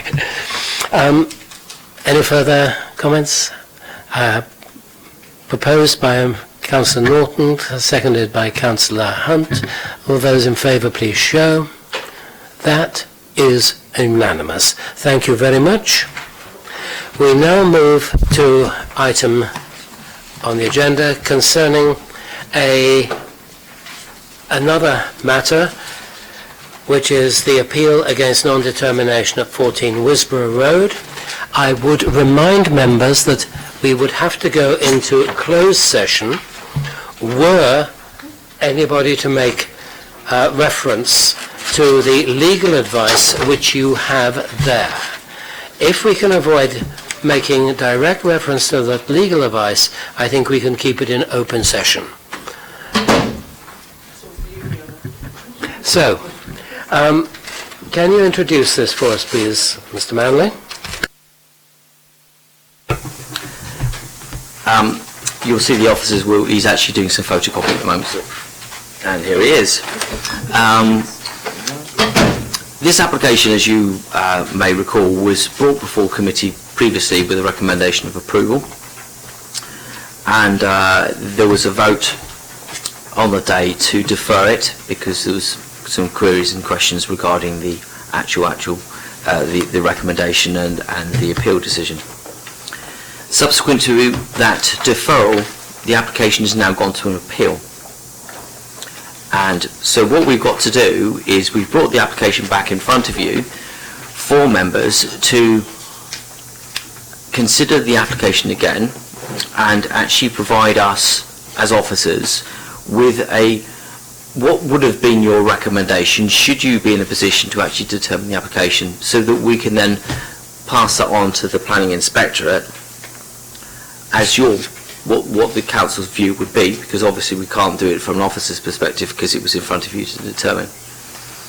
You have the orange papers in front of you, and as we said, that's giving you advice on some of the questions that were being raised at the previous committee. Obviously, if you do wish to discuss that, we'll have to go into closed session to do that.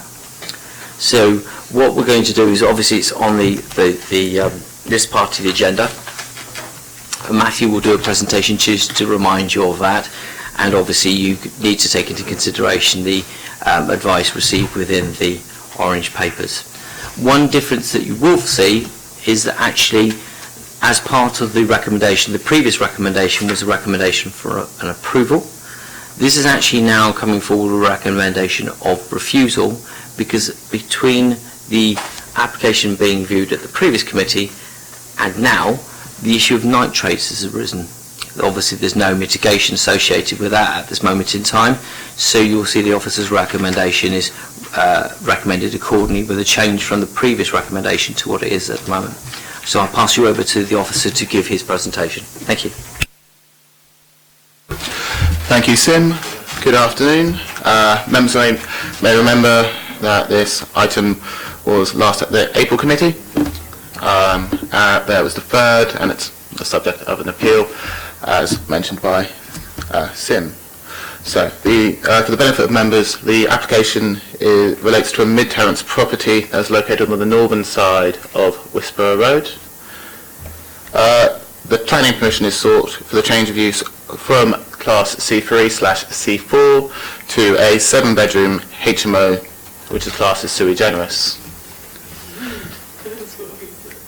Internally, the property features 2 bedrooms, 1 shower room and a communal living space at ground floor level, 3 bedrooms and a shower room at first floor level, and 2 bedrooms and a shower room at second floor level. Above, you can see some photos that were taken back of the property at the last site visit. So there you have the shared kitchen communal area, the rear garden and the rear elevation of the property. And there you see the upstairs, the first floor, second floor rear bedroom and the first floor bedroom. So, having regard to the SPD guidelines, it is noted that the combined living area has an under provision of 2 metres squared. While this is contrary to the guidelines, an inspector has previously concluded on the application that the development does provide an adequate standard of accommodation for all occupiers. So following further research from the deferred committee, the officer's view has changed from a recommendation for permission to one of refusal. This is not due to any of the previously raised matters and is instead due to the updated advice from Natural England around the levels of nitrate discharge into the Solent. As such, the reason for refusal now states, in the absence of a suitable agreement to secure appropriate mitigation measures for the increased discharge of nitrogen and phosphorus into the Solent, the development would be likely to have a significant effect on the Solent special protection areas and is therefore contrary to the NPPF, policy PCS 13 of the Portsmouth Plan, and the conservation of habitats and special regulations as amended. Thank you. Members, questions? Councillor Atkins. Essentially, you're saying that there, given the inspector's decision, there don't seem to appear to be any planning reasons why we should refute this application apart from the nitrates issue.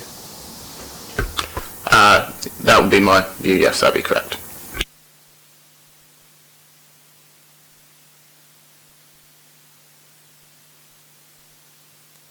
Councillor Hunt, question? No.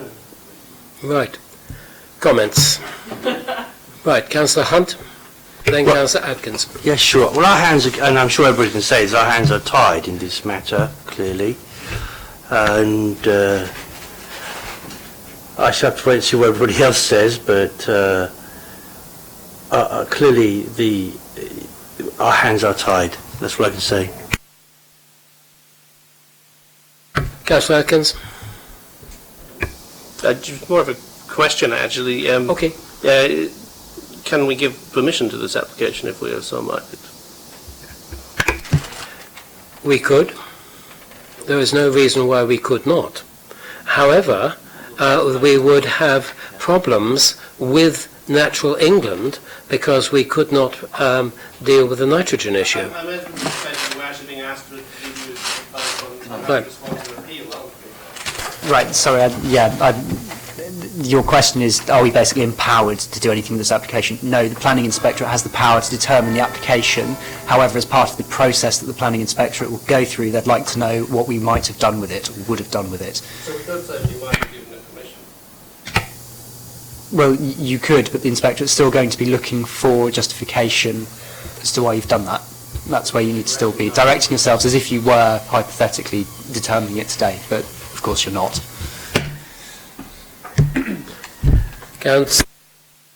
Sorry, Councillor. Well, I remember this application quite well when it came up before, and my position at the time, given all of the constraints on the committee, was to propose what was then the officer's report. So I proposed at the time that we granted their permission. We've got an amended recommendation in the light of policy changes and so forth, and which is, broadly the same actually. So I will propose the recommendation.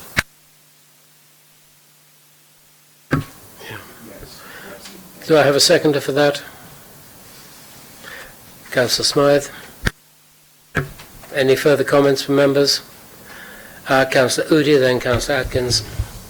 Just to bring up, I was on this too. Remember that we were all gobsmacked when we all saw the Councillor Hunt did it then when he saw the front of the house. He went, "What?"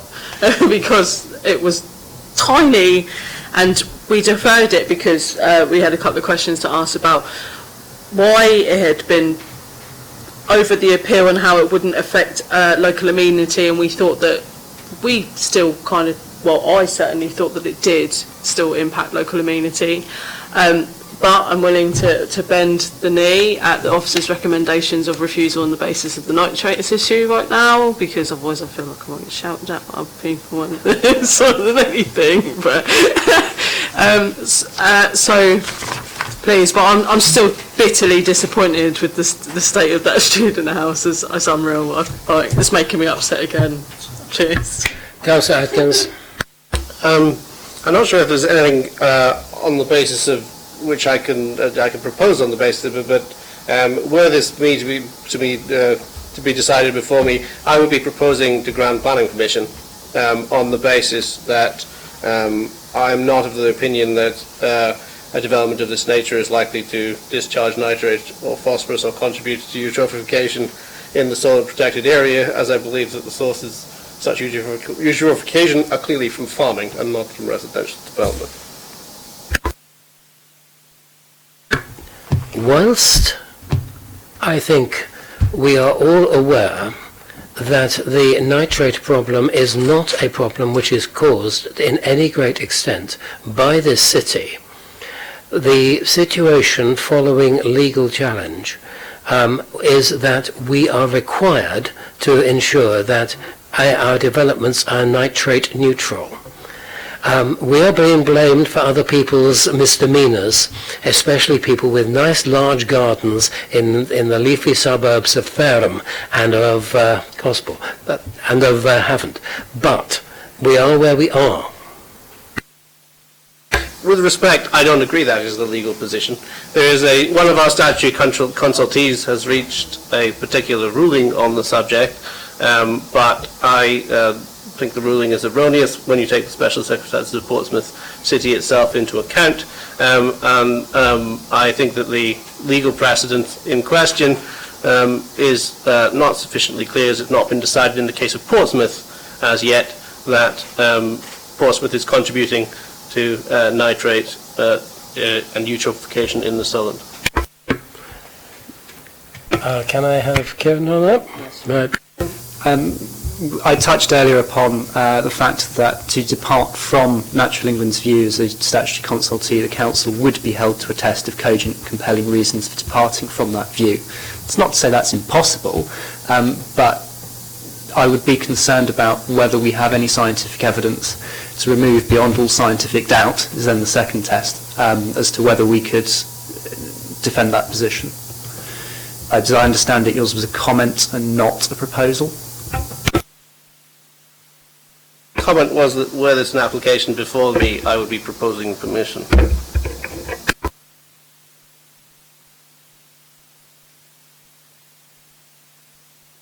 We have before us a proposal for refusal on the grounds that of nitrogen mitigation. Right? Do you have a second? Is that a proposal? It was proposed. So, to be clear, you're proposing to refuse the application, effectively to reject the officer's recommendation? I thought Councillor Norton was proposing that. Apologies. Apologies. Sorry, Councillor Stubbs. I propose to refuse the application in line with the recommendation on the order paper. And I think that was seconded by Councillor Smythe. Am I correct? Yeah. So can I have those in favour of the recommendation to refuse on the grounds which you find on page 3 of your papers? Those in favour of refusal, please show. Those against refusal, please show. Those abstaining, please show. I wasn't on the original committee. I don't have the history of it. Right. It is refused. For clarity, would have been refused, but yes.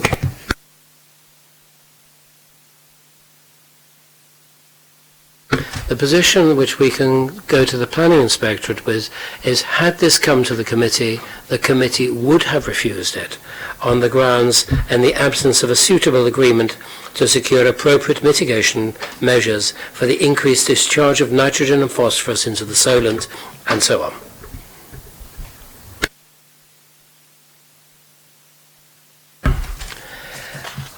That concludes the applications before us.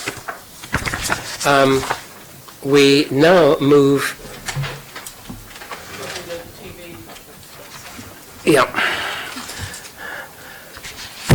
to suggest to the press, thank you for your attendance.